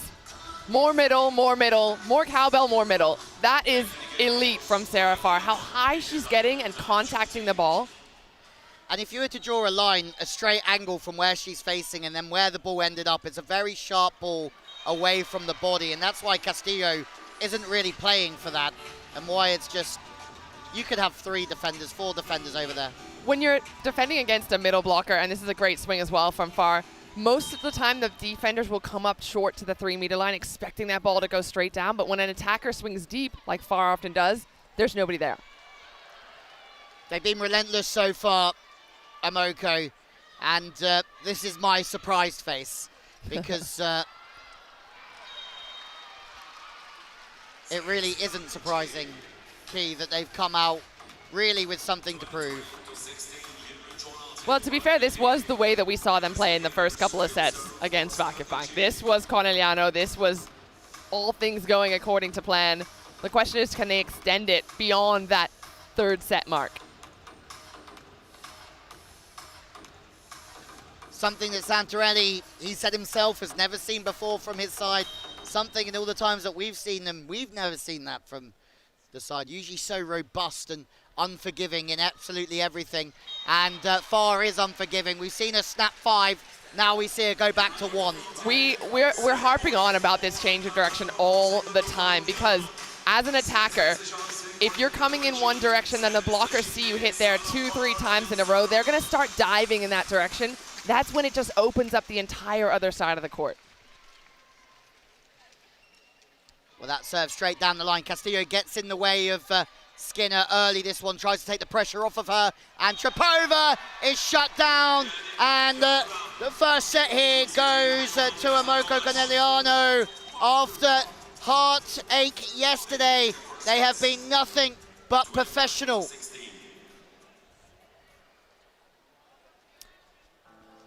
I'm not sure what fell off the net there.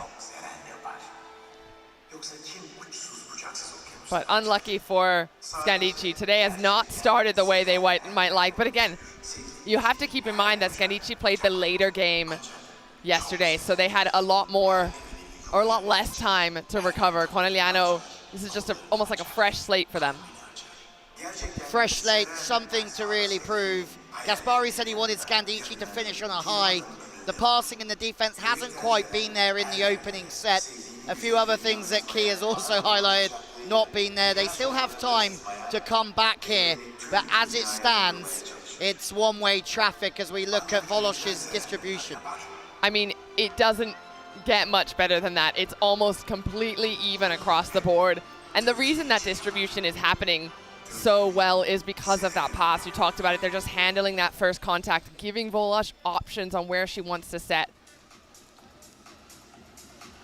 And when the pass is good, she can run an equally spread offense, bring everybody into the game. Middle blocker's nightmare with the quality that they have on the Emoko side. And that's it. It really just becomes a push and pull game with the blockers on the other side. The more zones of the net that you can open up, the more the middle blocker, well, all three blockers have to pay attention and make some moves and a little bit of hedge their bets one direction or another direction based on so many pieces of information. Where the pass is, who is attacking, who's been the hot hand. I mean, there's so many different things that you have to take into account.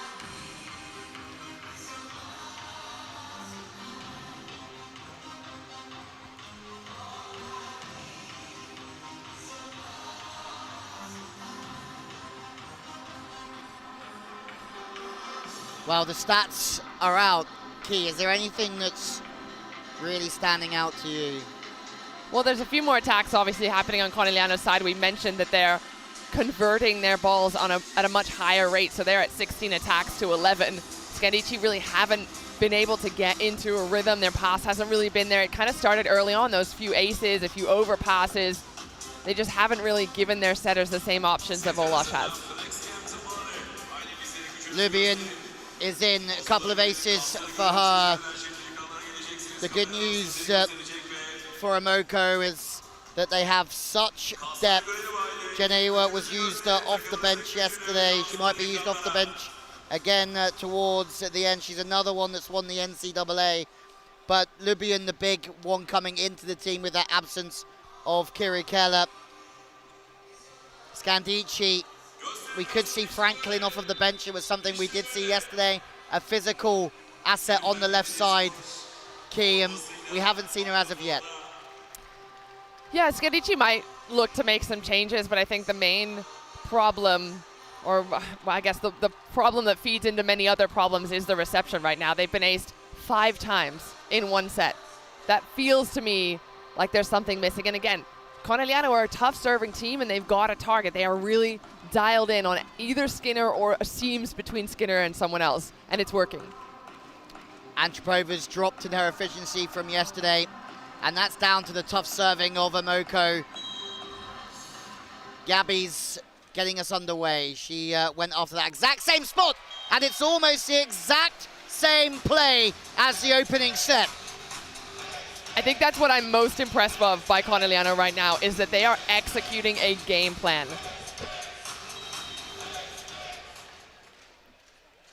Well, Bozzetti, the target again. Sister Lucia played for Italy. Both mother and father coached in Turkey. The Bozzetti family, a strong one and rooted in Italian volleyball.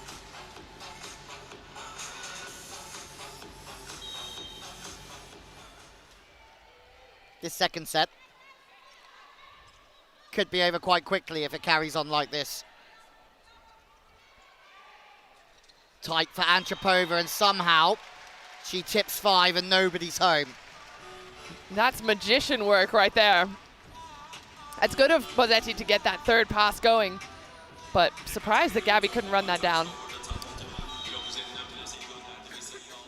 As sneak attack goes, the ball deep to 5 is underrated, but every time Wolosz goes to the middle, Farr is willing to be on time with the arm back. Different sets, different angles again, Keith.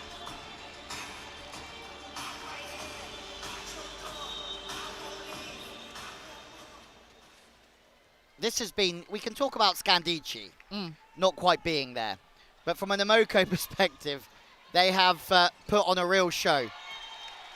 Yeah, they've been doing pretty much everything right. And I remember we were speaking and you asked Daniele Santarelli yesterday about the last final they were in and how everything kind of just went perfectly. They were having a great day at the office.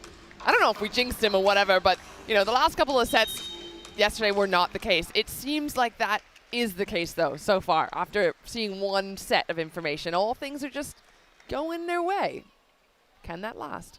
Well, everything was going their way in the first 3 sets against Vakifbank, and then it just changed. It was one of the most remarkable things we've seen in Champions League history, and it was so unlike Emoko. Zhu Ting is back. To be fair, yesterday to Conegliano, the one major change between the first couple of sets and the last couple of sets was Tijana Boskovic. Her efficiency went through the roof. Immaculate. And we said she needed an Agonu-type performance, a 39, 40-pointer, and then she sparked into life, started to find an unstoppable rhythm.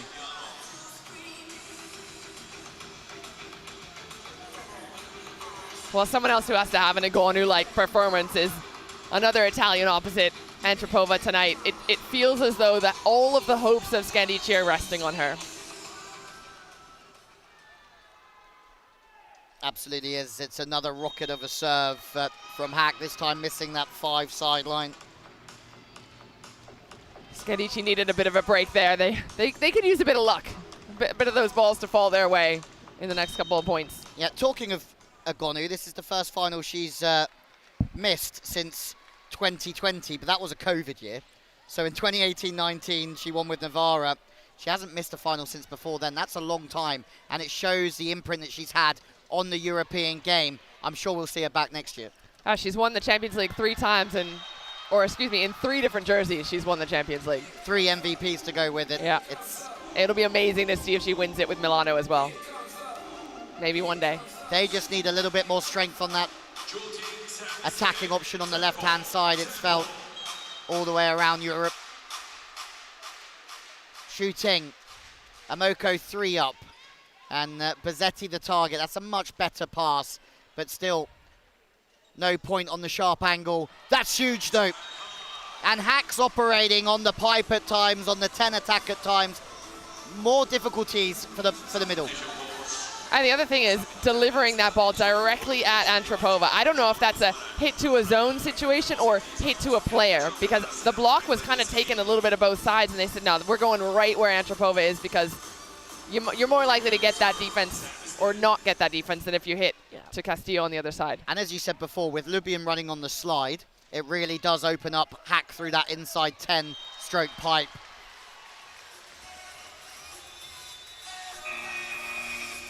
Well, it goes, Franklin is in, but she can't change the passing for Scandicci. First time out from Gaspari.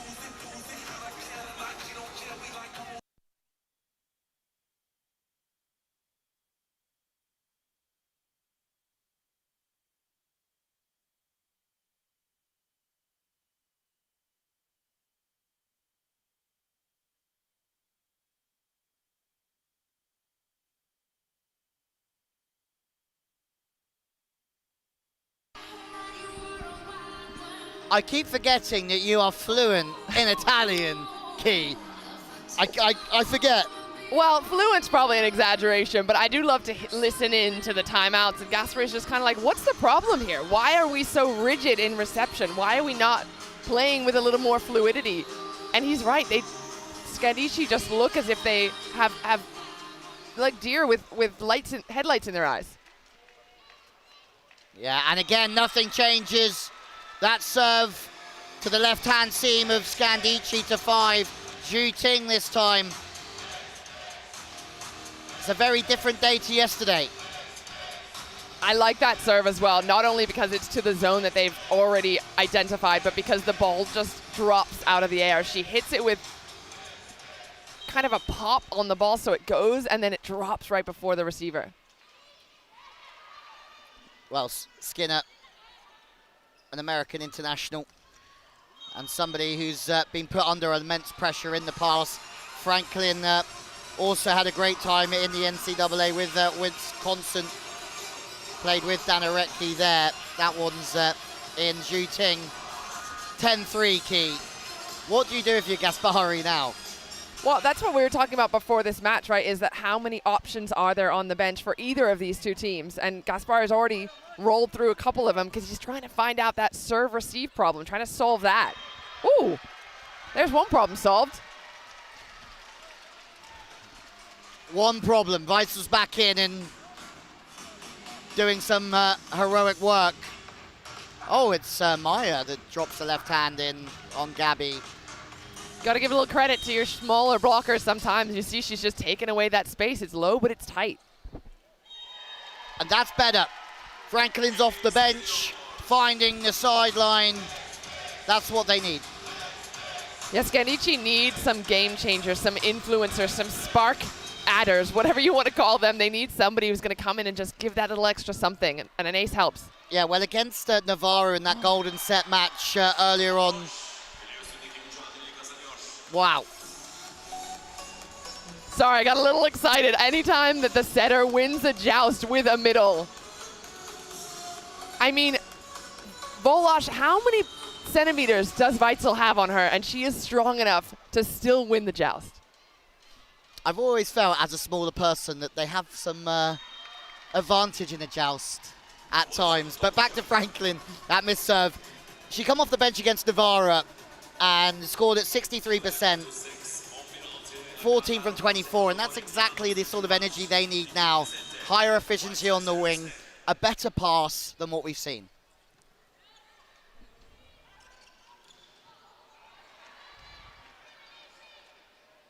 Through the pipe, Zhu.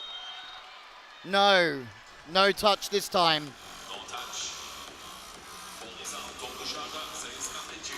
Thought I might have seen a little touch, but again. Oh, not in the front and not in the back. Good call. Well, she's been destructive through the pipe, loves getting the ball away from the body from that situation. Gabby goes high to the perimeter, and that is a beautiful swing from Gabby. If you watch her in slow motion, look when she gets to the top of her jump, there's almost a split second of pause where it seems as if she's looking around and seeing what her options are and then really quickly making a choice. She has an incredible circular arm swing that she speeds up and can hit all sorts of angles. That's good speed to the outside. And it's Ruddin's off the bench. First time that we've seen this key this weekend. That's a good take by Ruddins. Again, that angle between those two passers, someone has to just step in and be confident. And there are some players that prefer to do the pass and then attack. It's part of their rhythm. Oh. Speaking of rhythm, how about a stuff block, 3 block? Antropova stepping in to make sure that angle was completely cut off. Both of the outsides have changed. 3 in the block for Scandicci. They're finding something.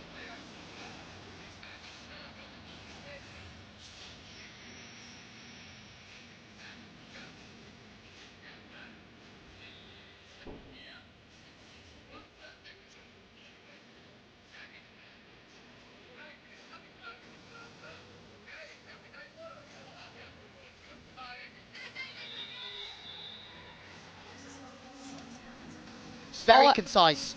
I mean, he's not given us very much there. He's obviously spoken about the game plan and the scouting report ad nauseum probably today with the players that he knows there's mics in the huddles, so he's not really given us specifics other than Franklin's our target. So there you go. But sometimes it is that easy. They have the percentages. They know what they're going to go after. They know that 1 time out of 3 or 4, they're going to get the ball on the net and they're going to be able to attack with a lot of angles. As Gabby and Moko have been in system a lot today. But whatever's changed has worked here. And what's changed is 2 players. You mentioned it, Franklin and Ruddens coming off the bench, adding a little bit of a spark, that pickup right there, and then the really quick conversion into the offense, beating Farr.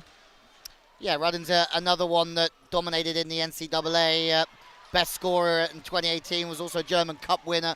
Another one that's come through Potsdam. They have the luxury of changing both their outsides, and maybe that has been the difference in energy as well. A more offensive outside, a bigger outside it looks like overall. And keep an eye now on what you just saw right there, some tips coming towards Scandicci. After a couple of big blocks, teams will change their strategy. And one of the strategies will be tip, but not just anywhere. Get Antropova on the floor because defense becomes so much easier. Transition becomes more effective. Trying to get Antropova out of the offense, going short again, and that's the first time. We talked about this yesterday, maybe over-rotating with the upper body, losing height from Ruddens offensively. Yeah, it never looked like she fully got control of that with her wrist either. Kind of caught it a little bit low and couldn't put it over. From the right side, Antropova, high into the diagonal. Amoko are alive again. Monica Di Gennaro, what even is that? A joust once more. Amoko are hustling for a 5-point lead. Di Gennaro is everywhere key, but she wasn't quite there. I mean, that was not just Di Gennaro. That was Gabby, that was Rolosh. There was a 1 scoop, a 2 scoop, and then a scoop, and another scoop. I mean, this is Conegliano playing defense scrappy like a dog, and I love to see it. 3 defensive plays like their life depended on it. And if you wondered if Amoko were going to come out here and put in a professional performance, I think that one rally just proves everything we needed to know. Oh. Okay, Scandicci. We see Amoko and they raise them a little bit, but shooting in the angle makes a big block. Credit Castillo for a big D there. She just sits in the pocket, but if you're swinging low, and I feel as though Antropova is one of the taller players in the gym, if her elbow is caught low, she's bringing herself back down to the realm of the mere mortals. Some mere mortals, not others. Challenge for a net touch. I feel like our challenge team have had a fairly quiet start to the day compared to yesterday, where it was at times a little hairy for them.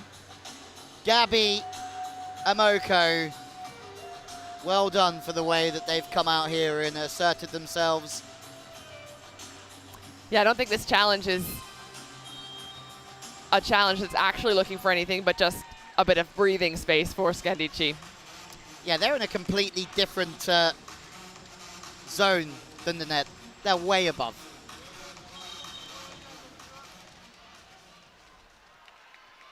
We've seen this serve before. 5 straight down the line. And another ace. It doesn't matter whether it's Skinner, Ruddens, Franklin, Bazzetti there. It's just a menace to receive this one at 1. Yeah, especially because Farr, you see where she lines up, there's less time from when the ball leaves her hands to when your platform has to be ready because it's that short distance. Yeah, again, this time on a wider angle. The pass from Franklin's gone again. Very difficult for all outsides. Farr's serve has caused some real issues. Oh, chest dig! Castillo. Fast arm on the outside. I just always feel that 5-1 serve is so tough to get to 3. Receiving a straight angle and trying to create an angle with your arms. Castillo gets in the way. Timeout.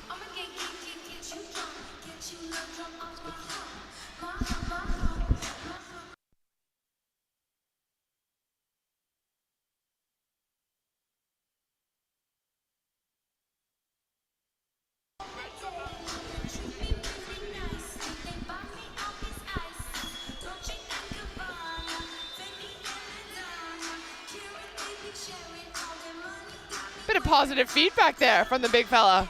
Says we're doing a great job. Love to hear it. He's not wrong. They've pretty much executed exactly what he's asked from them over and over. And if they didn't, you'd see him jumping around on the sidelines. So that's how you know things are going well. Do you think that Emoko live a little bit rent-free in Scandicci's head after the record? I know that the World Club Champs was a bit different, but they've only won 1 in the last 10. I mean, I think Conegliano do that to most teams that they play against, especially those in the Italian league, because they see them over and over and over.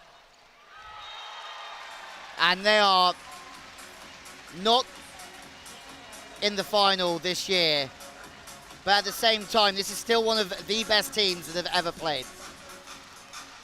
And they're relentless, right? You think you've shut down one area, someone else will pop up somewhere else. That's what we talk about with these balanced teams. It's Hawk, it's Gabby, it's Xu Ting, it's this aggressive serve, it's everything coming at you.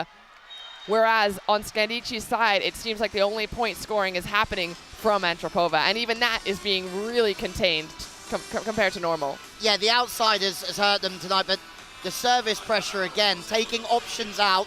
We spoke about this yesterday. The short ball on Franklin has been an issue, and that short serve yesterday, I don't know if I've seen as many short serves in one game.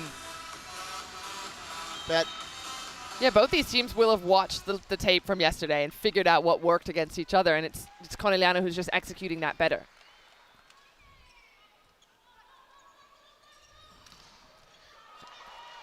Chase is on. What a chase that is. That's hooked back beautifully from Ruddins. Free ball, Emoko to go up by 7. Shooting, one-on-one, hammer into the angle. My goodness. I mean, it's a great defensive effort over here on Scandicci's side, but as soon as you give a free ball to Conegliano, you can just feel in your bones, and they haven't run that inside set pretty much all night. But as soon as they get a free ball, they can run anything they want, and the zone just moves from the outside to the inside, and the outside blocker is caught waiting and watching. It's a sign that they are absolutely feeling it. I think flow state. Flow state is what you said yesterday, yeah. Yeah, flow state, feeling it. And they have Merit Adizwa coming in, who was the MVP at the Under-19 World Championships as Italy beat Japan 3-2. She scored 34 points, so she'll be looking to get on the score board early on. Jenna Iwa also in from the USA. Big volleyballing family again. Ewards from California. And into the angle, it's a good swing from Antropova. And that's much more like Antropova. You can see the difference of where she contacts the ball. Excellent defensive work from Conegliano to keep it in, but look at where she takes the height of that ball going over the block. It's also got a bit of speed. It's not the width that I typically would say that Antropova wants, but getting there fast and up. You can see the ball's dropping inside, and Xu Ting's trying to get inside with her. Antropova, who was a little bit light on the ace count yesterday from what we've seen throughout this competition, but we know that she can hammer them, and right on cue is the Italian opposite. And her serve is so different than what we've seen from Conegliano's. It's the top spin aggression that comes with it. She's going deep and high on the shoulders of the receivers. The first time in this match, we're deep in the second set, that I can remember Emoko really shanking a ball or misplacing a pass. Free ball, maybe the double substitutions just upset the rhythm a little bit. Scandicci have started to smell an opportunity, and then through the pipe, Ruddins is fast and aggressive. And that's a great point. That double sub, now a couple of points have been bled back to Scandicci's side.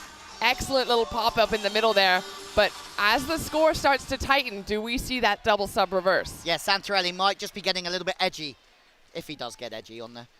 Lovely change of direction from Ruddins in the pipe. Adijwa, no. Dijonaro is going to go free ball, but that's not dealt with.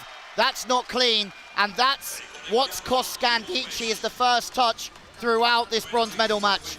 I'm just going to give you a steadfast rule. If a free ball comes to Scandicci, Antropova does not take it. The fact that she's on the floor for a free ball tells me there's a miscommunication happening on Scandicci's side. Realistically, tell me if I'm wrong, but 5 should take 6 and 5. 6 should take 1. Not when it's Antropova. Get her out of the way. Exactly. Anybody but her.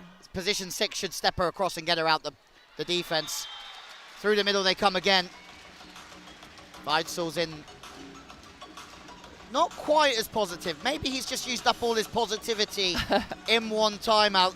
Great change of direction though, Key. He used all his positivity in yesterday's interview before the match where he was talking about sunshine and it being good weather and a good day to play volleyball. Today, maybe not such a good day for him to play volleyball. Shooting is out off the hands again from Gabby. We've seen a couple of those volleys, run-ins on the outside. It's really good work off the ball from Gabby to play off block cover and get the defense off. It's tight. It's a fast ball. It's tight for Gabby. She's looking for hands, but she touches the net on the way through, I think, anyway. And now doing a little lip reading over there on Santorelli, saying, calma, calma. It's looking all a bit frantic on Scandicci's side, or excuse me, on Conegliano's side. And you can feel it. Gabby gets the ball back, and her work off the ball here, and sometimes that goes amiss. You play a lot of the game without the ball. 100%. To be able to crank that angle. You're exactly right, because she had to take that first ball, and then you got to get all the way out there into the blue to open up so that you have all of your options in front of you and your shoulders can determine where you want to hit. And that's why so often you'll see the front court receiver served inside so much of the time. To try and cramp them up. To try and cramp them up, take away the cross-court angle, try and force them to the line and set the block up accordingly.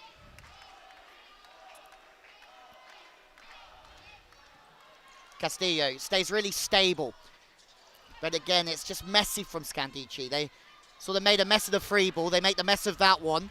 And Castillo manages to keep the ball alive. And Antropova, one of Istanbul's newest residents, trying to leave Italy with a smile on her face. Yeah, there was a whole lot of booing going on in the stadium yesterday when these two teams were playing. It's a little calmer amongst the viewers today, isn't it? They're all highly positive towards Antropova and co. Because there's no team from Turkey yeah. playing until 8 o'clock. They got everything they wanted. What a swing that is from the substitution. There's, I mean, that's high-level ball key. Dijwa comes off the bench and hammers that, but it gets countered. I'm surprised that Gabby didn't go for that. She kind of looked at it over her shoulder and thought, nah, that's out. Dijwa on that right side. Doesn't quite have the range yet to get it to the sideline. It was an outstanding did from Weitzel. Big circular arm swing again from Gabby. And the amount of speed and power that she can get from that sort of low position in the arm.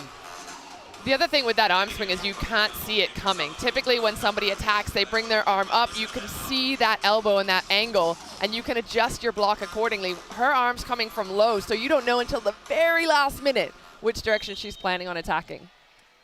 MVP of the last two Champions League.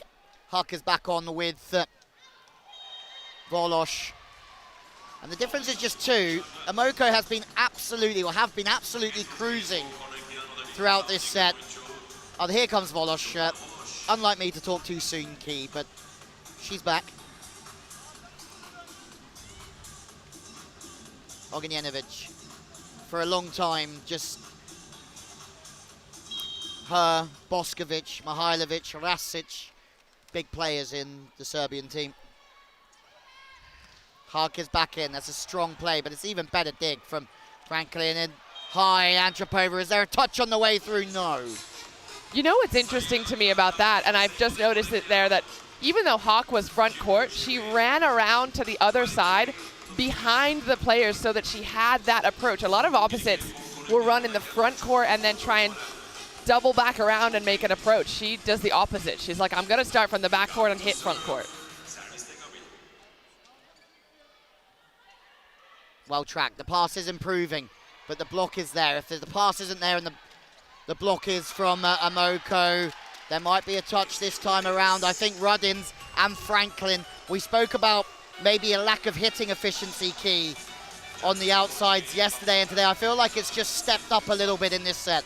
100%. And perhaps the service pressure has stepped down a little bit from Conegliano, which is making a big difference. They're allowing themselves to get in the game. easy money for De Gennaro. But the hitting errors come, and all of a sudden, Emoko have been absolutely smashing this game. Let's see if this is as positive from Santarelli as the previous one.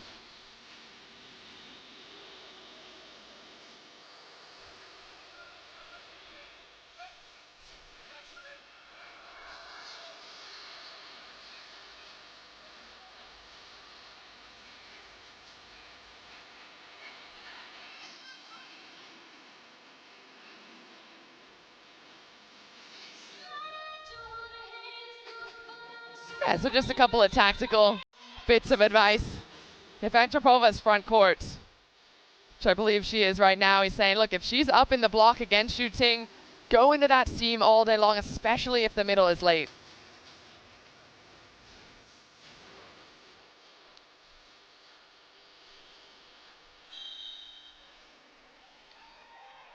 They still need 2. And if you remember yesterday, they were in charge against Vakifbank and they let it go. Maybe there's going to be a few thoughts, vulnerable thoughts going through the minds of Emoko in these closing stages. And there's another error. And for a team that don't make many hitting errors, they're coming in abundance. I'm wondering as well if Santarelli might be second-guessing that substitution that he made midway through when it looked like Conegliano had it in the bag. That was the momentum shift. Yeah, absolutely. Scandicci have made a small momentum shift with their substitutions, and potentially since the double change, it hasn't quite been the same. Second referee, move yourself out the way, sir. They're about to run him down. There's no chance they were getting that ball. It was into the stadium, but got to appreciate the hustle. Let's have a look at this. Oh, he might not have the opportunity. He's looking everything on the net. Oh, hang on. That's what a middle feels like most of the time, when the setter is just like, get out of my way. Excuse me. Here I am. I just feel like that could be something that happens in my life often enough. From the right side. Set point, Emoko. Antropova is a force of nature. Keep in mind, Conegliano, what did they have? 4 match points last night? So there's 1 set point gone already after their huge lead. If they don't finish this set out, the whole rest of the match could shift. Deja vu? Yeah. Big deja vu. Oh, Xu does well to get that shoulder high enough around the ball. Hack might just side this out. Gaspari, I can sympathize with Gaspari there. He's fuming. Well, they've done really well to get shooting out of the offense, so you know exactly where the ball's going. 3 blockers are up. Hawk sees it as well. Perfect little cutty. It's unlike Maya to get called out of position, but potentially a little bit too wide. Hawk, second set point. That's a good serve. They need to hold on here. Scandicci, no! That's gone straight down, and it is Emoko that make it 2-0. It was one-way traffic for a large percentage of that second set, but credit to Scandicci, they pulled it back, but it's Emoko that go up by 2. Unlucky for Scandicci. The fact that they were able to claw their way back into that set at all shows a lot of character on Scandicci's side, but same for Conegliano. Things just stopped working as smoothly as we had seen in the first set. So for them to grit it out to the end and get a big block like that to finish it, excellent finish. A couple of clutch plays from Zhu Ting at the back end of that set. The pass from the sideline wasn't easy to get up. Hawk sided out, then boom, Emoko make the block to seal the set. A few questions maybe for Santarelli, but first of all, let's have a look at the serving targets. Well, that tells a little bit of a story because typically the outside hitter is on that left side, but Conegliano have just done such a good job of dialing in where they want to go, whether it was on Franklin, whether it was on Ruddens, whether it was on Skinner to begin with. They've got a target, they've got a scouting report, and they're following it to a T. And that's been what's been so successful, right? We saw they had something like 5 aces in the first set. They've now had 3 more in this next one. The service pressure has been elite.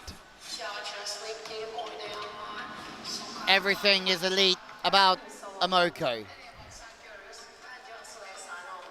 And I've just been impressed with their attitude throughout this match. It would be easy for some of the biggest stars in the game to be so disappointed not to be playing for gold, to not quite bring their A game, but you cannot accuse them of that so far. Yes, they let Scandicci back in. Scandicci earned that. I think Ruddins, especially off the bench offensively, have helped things out. I would be very surprised if Gaspari goes back to a pass-orientated outside.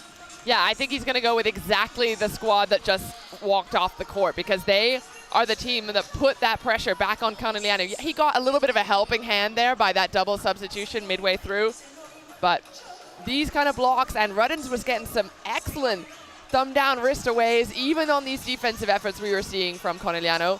She was one of the difference maker. Slightly unlucky for Antropova. He's had another great game, but maybe the one thing that has been highlighted is that she has to carry more of the workload this year than potentially she did last year for this Scandicci side. 2-0 down to Amoko. It's a long way back, but we saw it yesterday.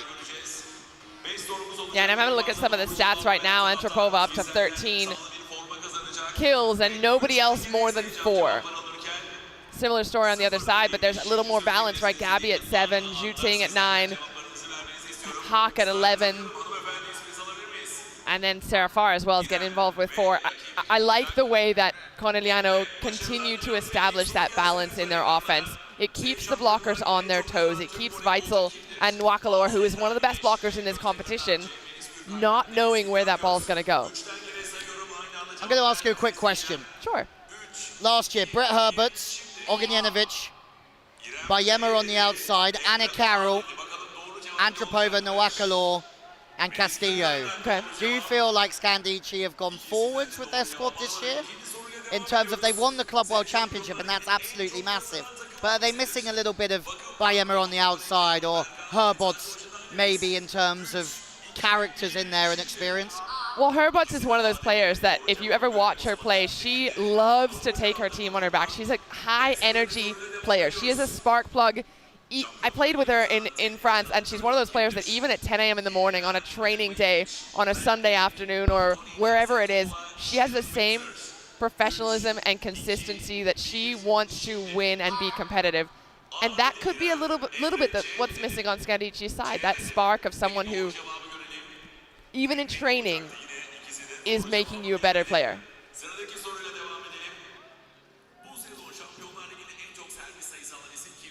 Well, now she's at Novara, knocked out by Scandicci this year in this Champions League. Antropova.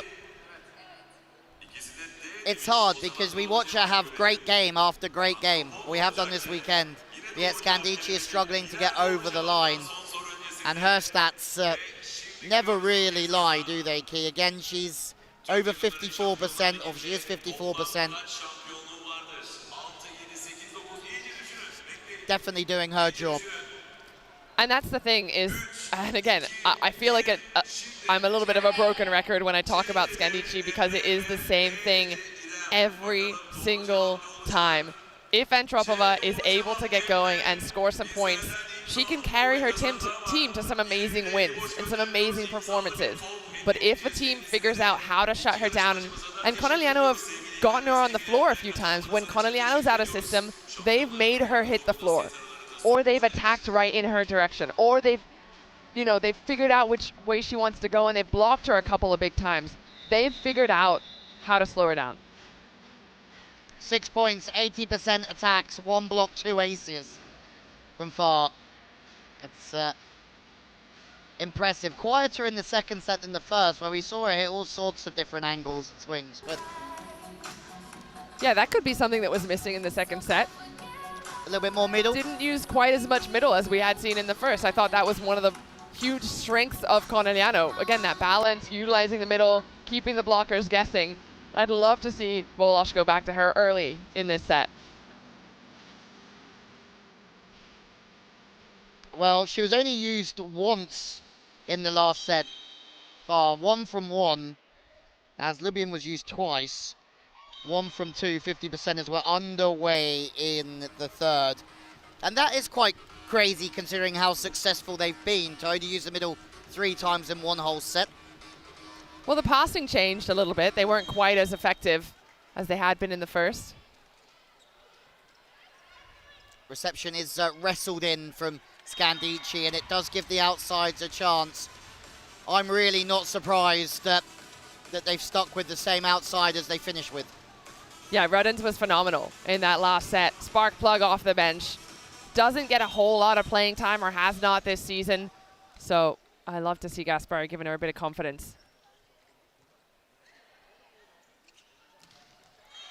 Fast.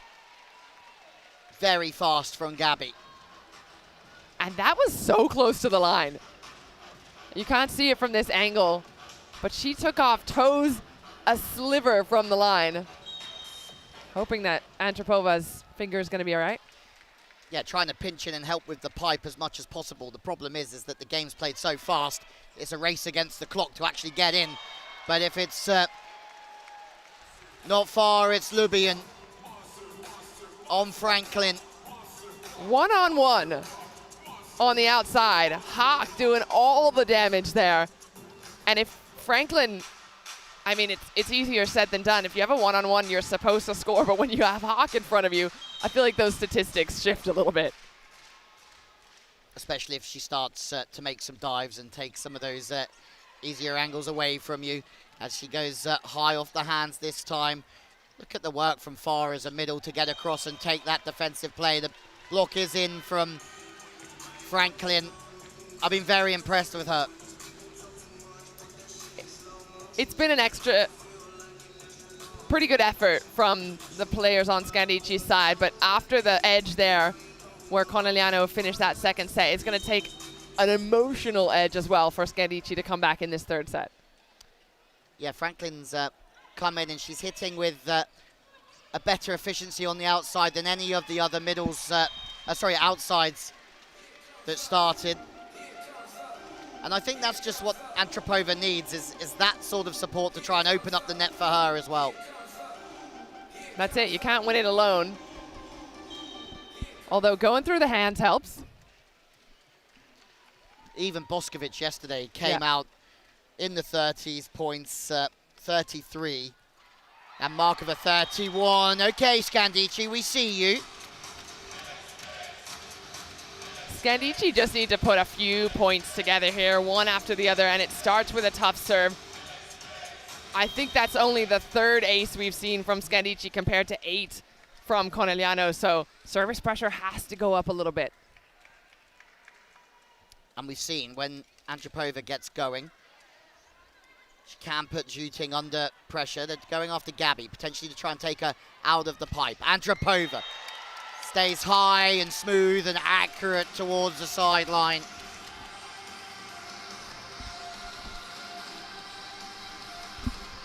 The tip from Juting, rescued wonderfully. That's Ognjenovic's job, just to park behind the block and take the tip.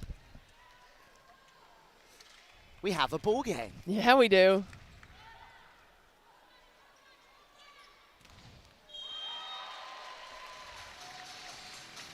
How easy do they make it look? The middle has to pass, then runs on the reverse, then they go to hack.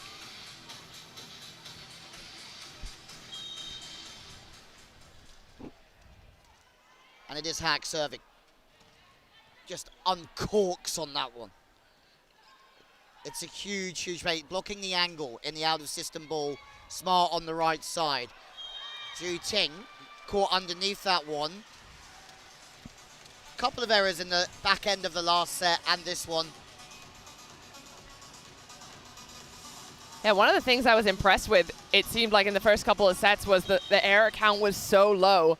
I think they had 12 amongst the 2 sets.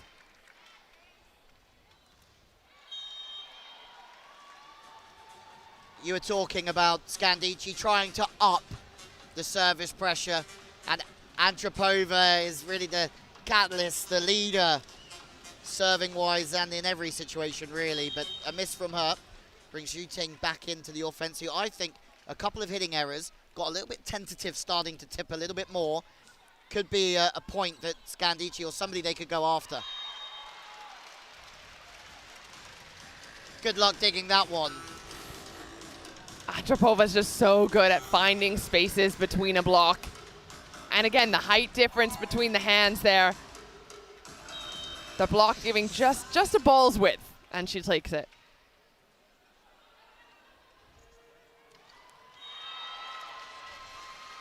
This time Lubian on the slide attack. It's wonderful work. We haven't seen a whole lot of Lubian today. I love that Volosh uses her when she's going forward, because you can see Weitzel went with Volosh just a couple of steps, and one step is enough to open that space up. Castillo, once again, trying to force others out of the way to pass the ball. Shooting with a brilliant defensive work back magnificently from Volosh. Castillo with a wonderful set from the left-hand side. This game's starting to heat up now in set 3. Scandicci started slowly, but with the substitutions they've made, they've started to really compete at the net. Free ball. Weitzel's going to go in quick. The second ball from Ognjenovic is still alive.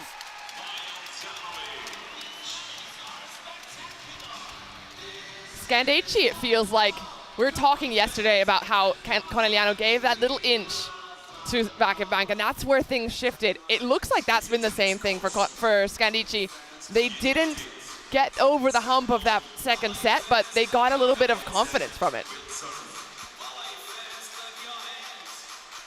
Ognjenovic fools everyone. Not for the first time in her career, not for the last time.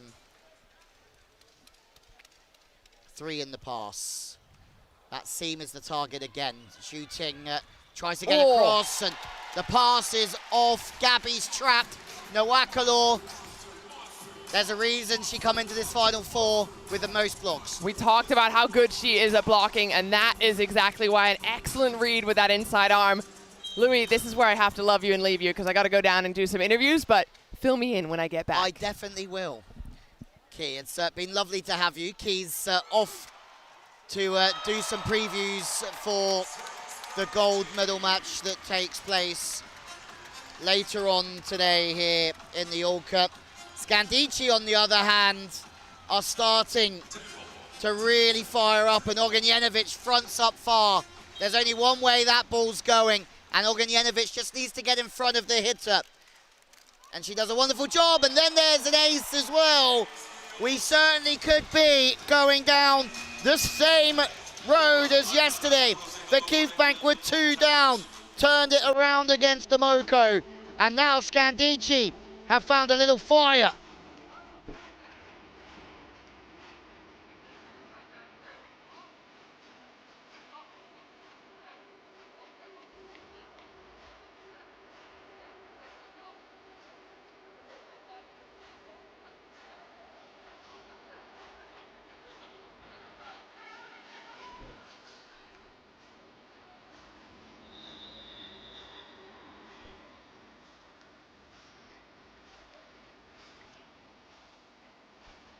It's a different vibe in the Imoko camp. Santarelli a bit sterner. As his side are 3 down. Definitely made a difference. Rudden's off the bench, as has Franklin. And the service pressure from Weitzel has really been key. There's another block on that left side. The added physicality has made a huge difference. It's Hack this time that stopped. Long line ball, Noakalor gets across.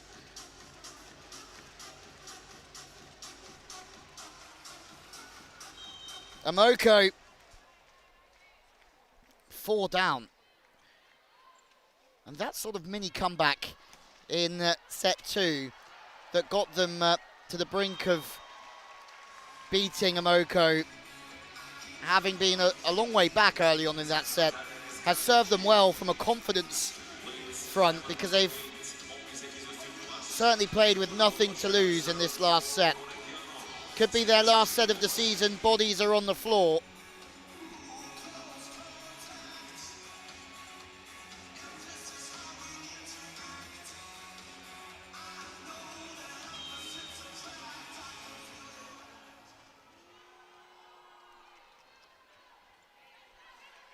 Straight line serve on the front court receiver, trying to test whether Ruddens can get into the angle if she passes a straight line. She does create an angle. Her work off the ball is good, and the seam is open because of it. This time, De Gennaro, the target through the middle from far.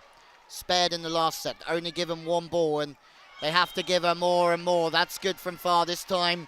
In the middle, provides to be a little bit of a wall in front of Antropova.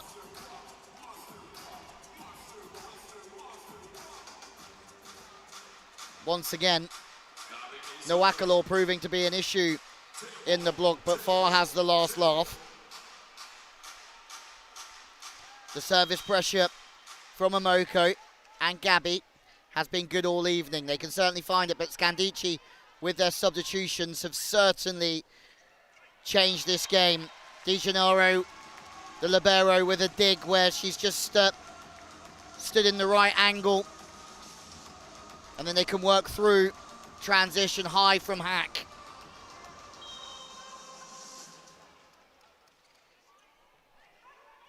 Antropova at 2:02 goes into the angle. She misses out.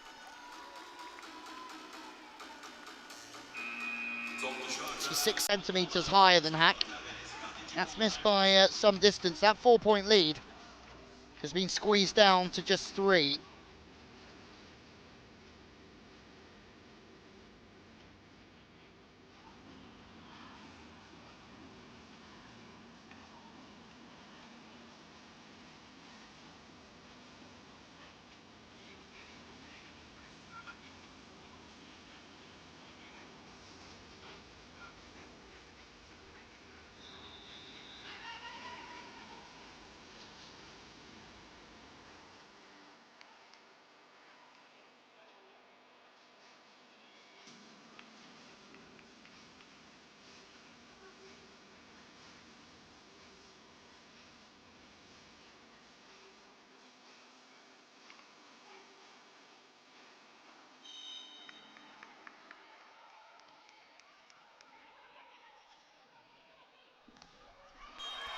Shooting draws us level.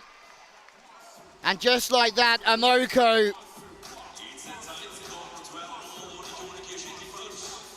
make a 4-point run. Antropova is stopped shooting.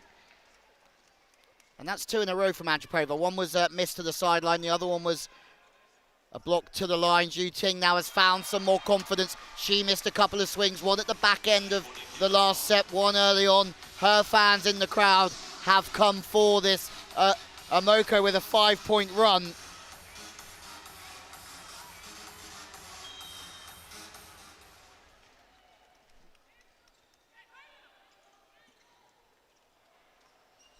Free ball, Volosh with a really long touch, trying to speed it up, and it is sped up.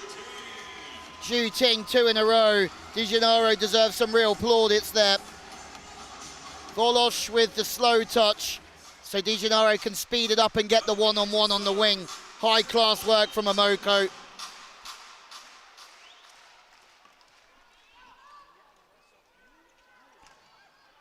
High hands, chase from Gabby. It's a perfect defense. Again, everything deep. She is all over.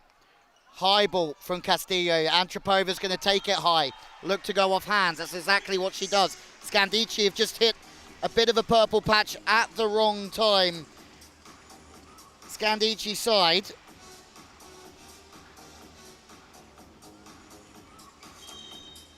That went to 5 against Vakif Bank and lost in the pool stage. Went to 4 at home and lost as well. So twice they've lost to Vakif. They've really not had the same season, but that's a much better serve. We spoke about service pressure being their way back into this game. And Ruddens again stepping forward. She's been impressive. The tip cover from Antropova is on another level. She has to work so hard there to help out her blockers. But second time of asking, Huck sees that the line's open. The set has enough width on it to get across that right shoulder, and they can put the ball away. Amoko now have a little bit more of a spring in their step. Castillo, who's been hit in the head once this evening.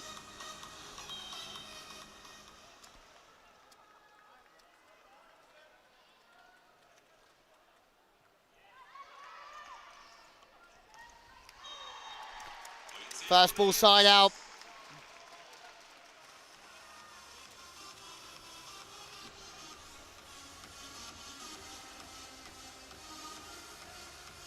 Franklin Roddins have made a real big difference to this side.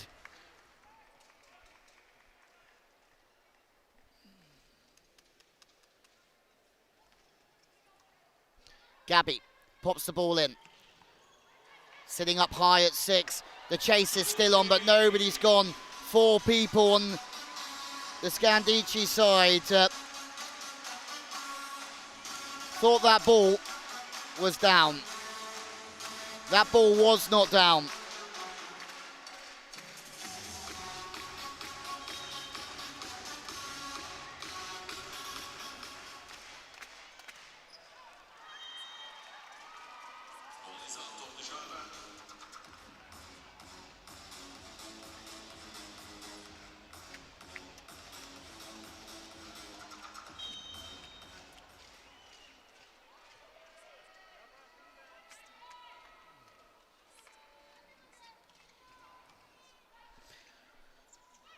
Through the inside 10, we've seen that pass. Once more, the wide play round the back.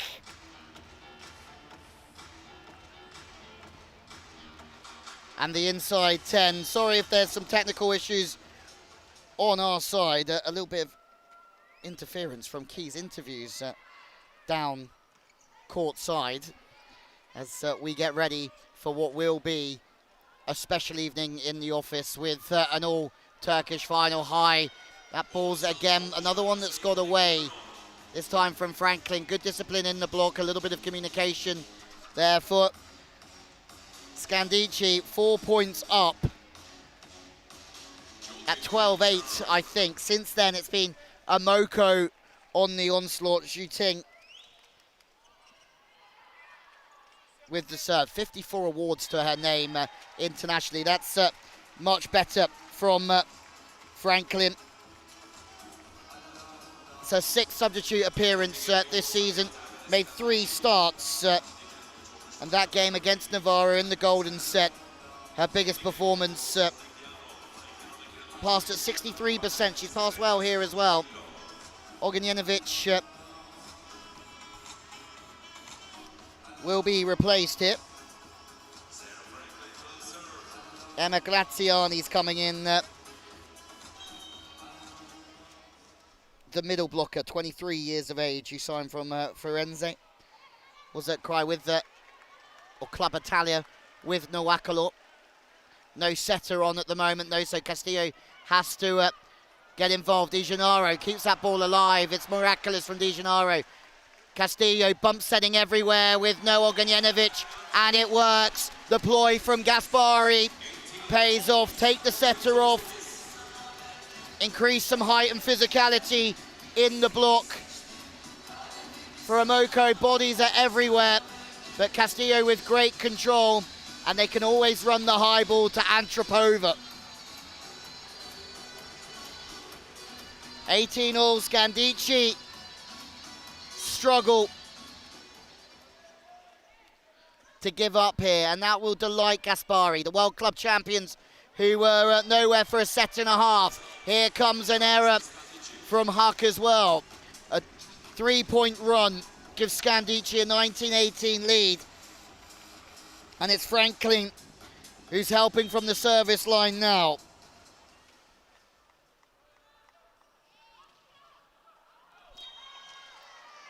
This time out the back from the outside, that played for Madison last year with Annie Drews, Lauren Carlini, led by Matthew Thurbringer, who's now the head men's beach volleyball coach for the USA. The change, Graziani is off. Ognjenovic back on to try and dish some butter, but the service pressure now coming in heavy from Amoko. The defense is perfection as well. Late movements. Scagnamillo reads the game nicely back there. The pipe is too quick, but not quick enough to beat Amoko. And then in transition, they put it away. Glorious from Gabby Alubian. And it's Gabby that goes to Alubian Scagnamillo. The first time, it's Gabby that turns the ball back to the line with an arm that opens up. But the defense from Amoko is so clutch, and Lubian needs to take a bow. 2-point swings.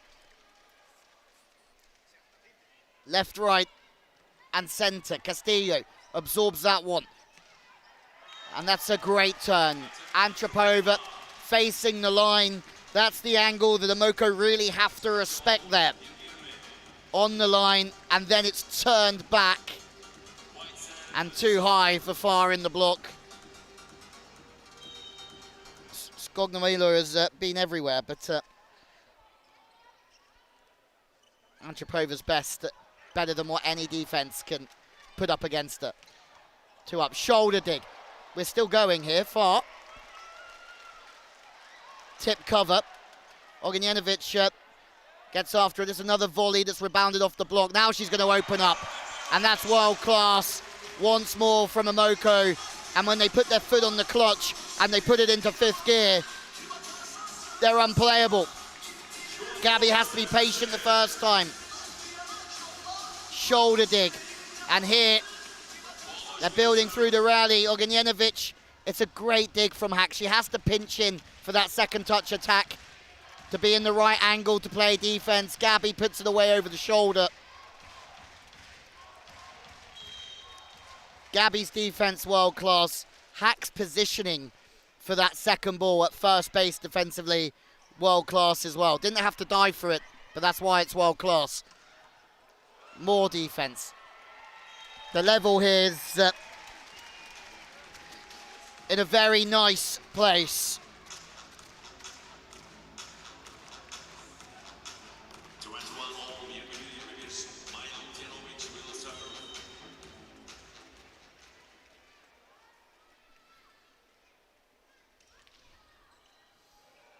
High to 1. And almost forced the ball to the outside, but Gabby stays aggressive.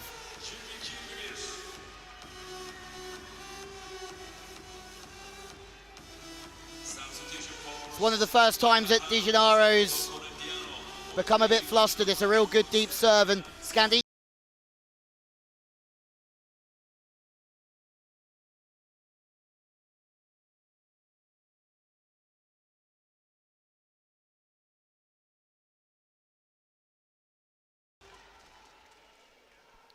But Amoko stay in front. Back on the opposite fast arm. Ruddins, and this aggressive nature that we've seen from the 2 outsides has made the world of difference. Franklin gets that ball in. She tracks it really nicely, keeps the shoulders behind the ball, tilts the platform. It's a good angle. But Zhu Ting, both teams bringing it here.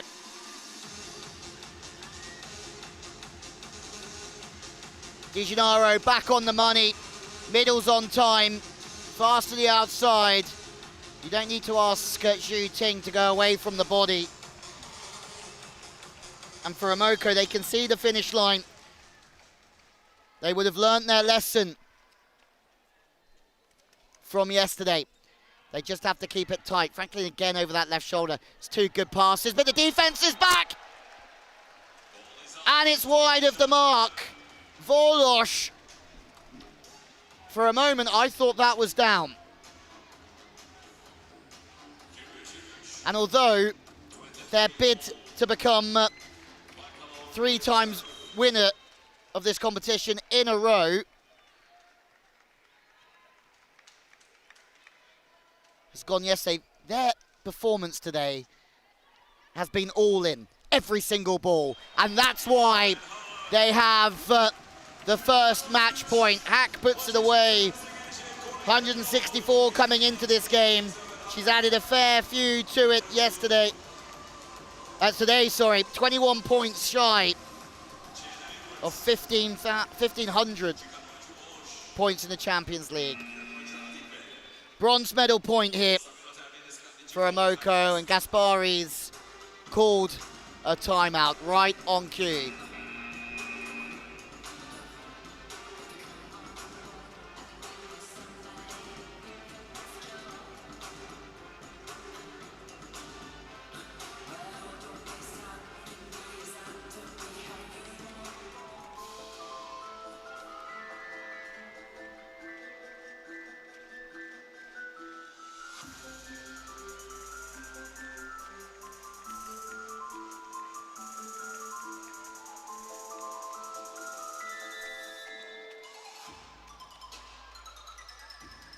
Emoko off the back of losing 2 Champions League matches in a row. They lost their 29 run of wins. Jenna Iwert serving for her first Champions League medal of her career. For Emoko, they've bounced back very well. Scandicci have improved throughout this game though, and nobody's home defensively. It's a good high swing. Adijwa on that right side. Double substitution again used by Santarelli in this set. Ognjenovic is always going to go to a prize asset. We go to overtime.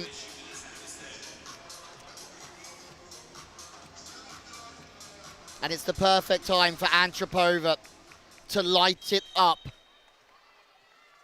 for Scandicci. 220 points coming into this game. It's an absolute ferocious serve. Scandicci have a chance for a break point. They go back with the tip, bodies on the floor. And Scandicci are doing what we saw the Keith Bank do yesterday. And that's just turn it around at the back end of the set. Santarelli might need to take a timeout here. He's going to have a challenge first. First challenge of the set from Santarelli, who was full of praise for this side in the second set, and I'm sure he still will be. The tipping is starting to really work. The substitutions from Scandicci have worked as well. Right, let's have a look. Oh, it's very close. Service line fold is what they're after.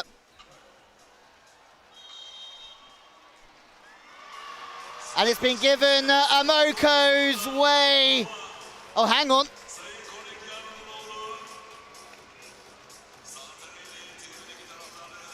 It has been given Emoko's way. It's so close. I saw the referee's arm point to Scandicci and thought he'd given it back again. Footline fault from Antropova. Emoko with Zhu Ting have their second match point. Slightly softer float serve from Zhu Ting. Antropova high into the diagonal. Zhu Ting makes the right move, but it's just too strong from Antropova. The ball massively inside in the set means she has to go into the angle, but the height means she can evade everybody. Such a close call, the foot being on the line from Antropova. Franklin goes to position 1, tactical serve, trying to move Emoko to the outside. Again, Gabby, very quick with the last 2 steps, fast with the arm and deep. And Emoko move forwards to their third bronze medal point.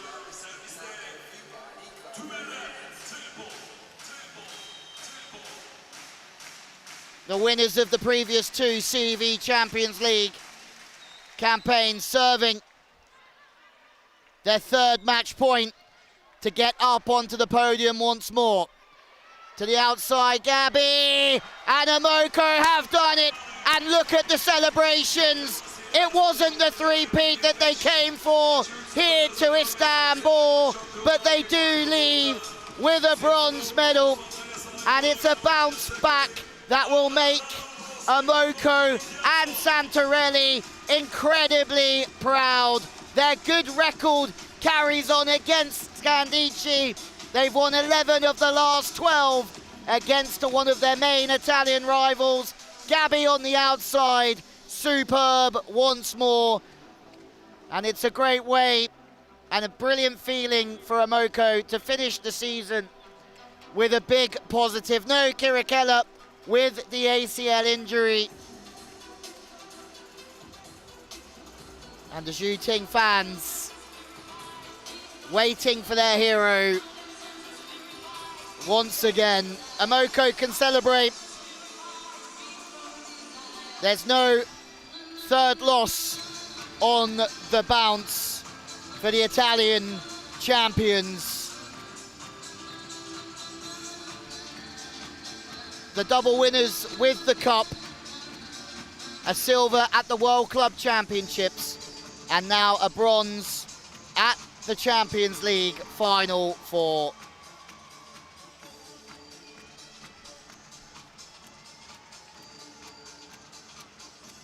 Hugs all round.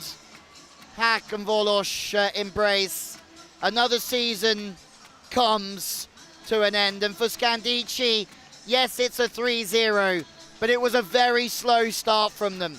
The pass certainly wasn't there, but as the game progressed, the serving and the passing improved, and they can be really proud of how they battled in those last two sets. 8 aces for Amoko. I think they were at 8 aces for the first set and a half. Scandicci improved throughout. We wait to go courtside as third place confirmed. Amoko, Conegliano take the bronze. After 2 5-setters yesterday, the bronze medal match is a 3-0.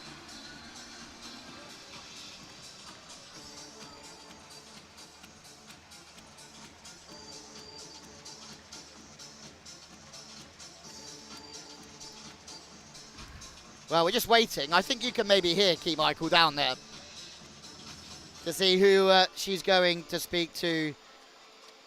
Hugs all round as she sees Bella Hack.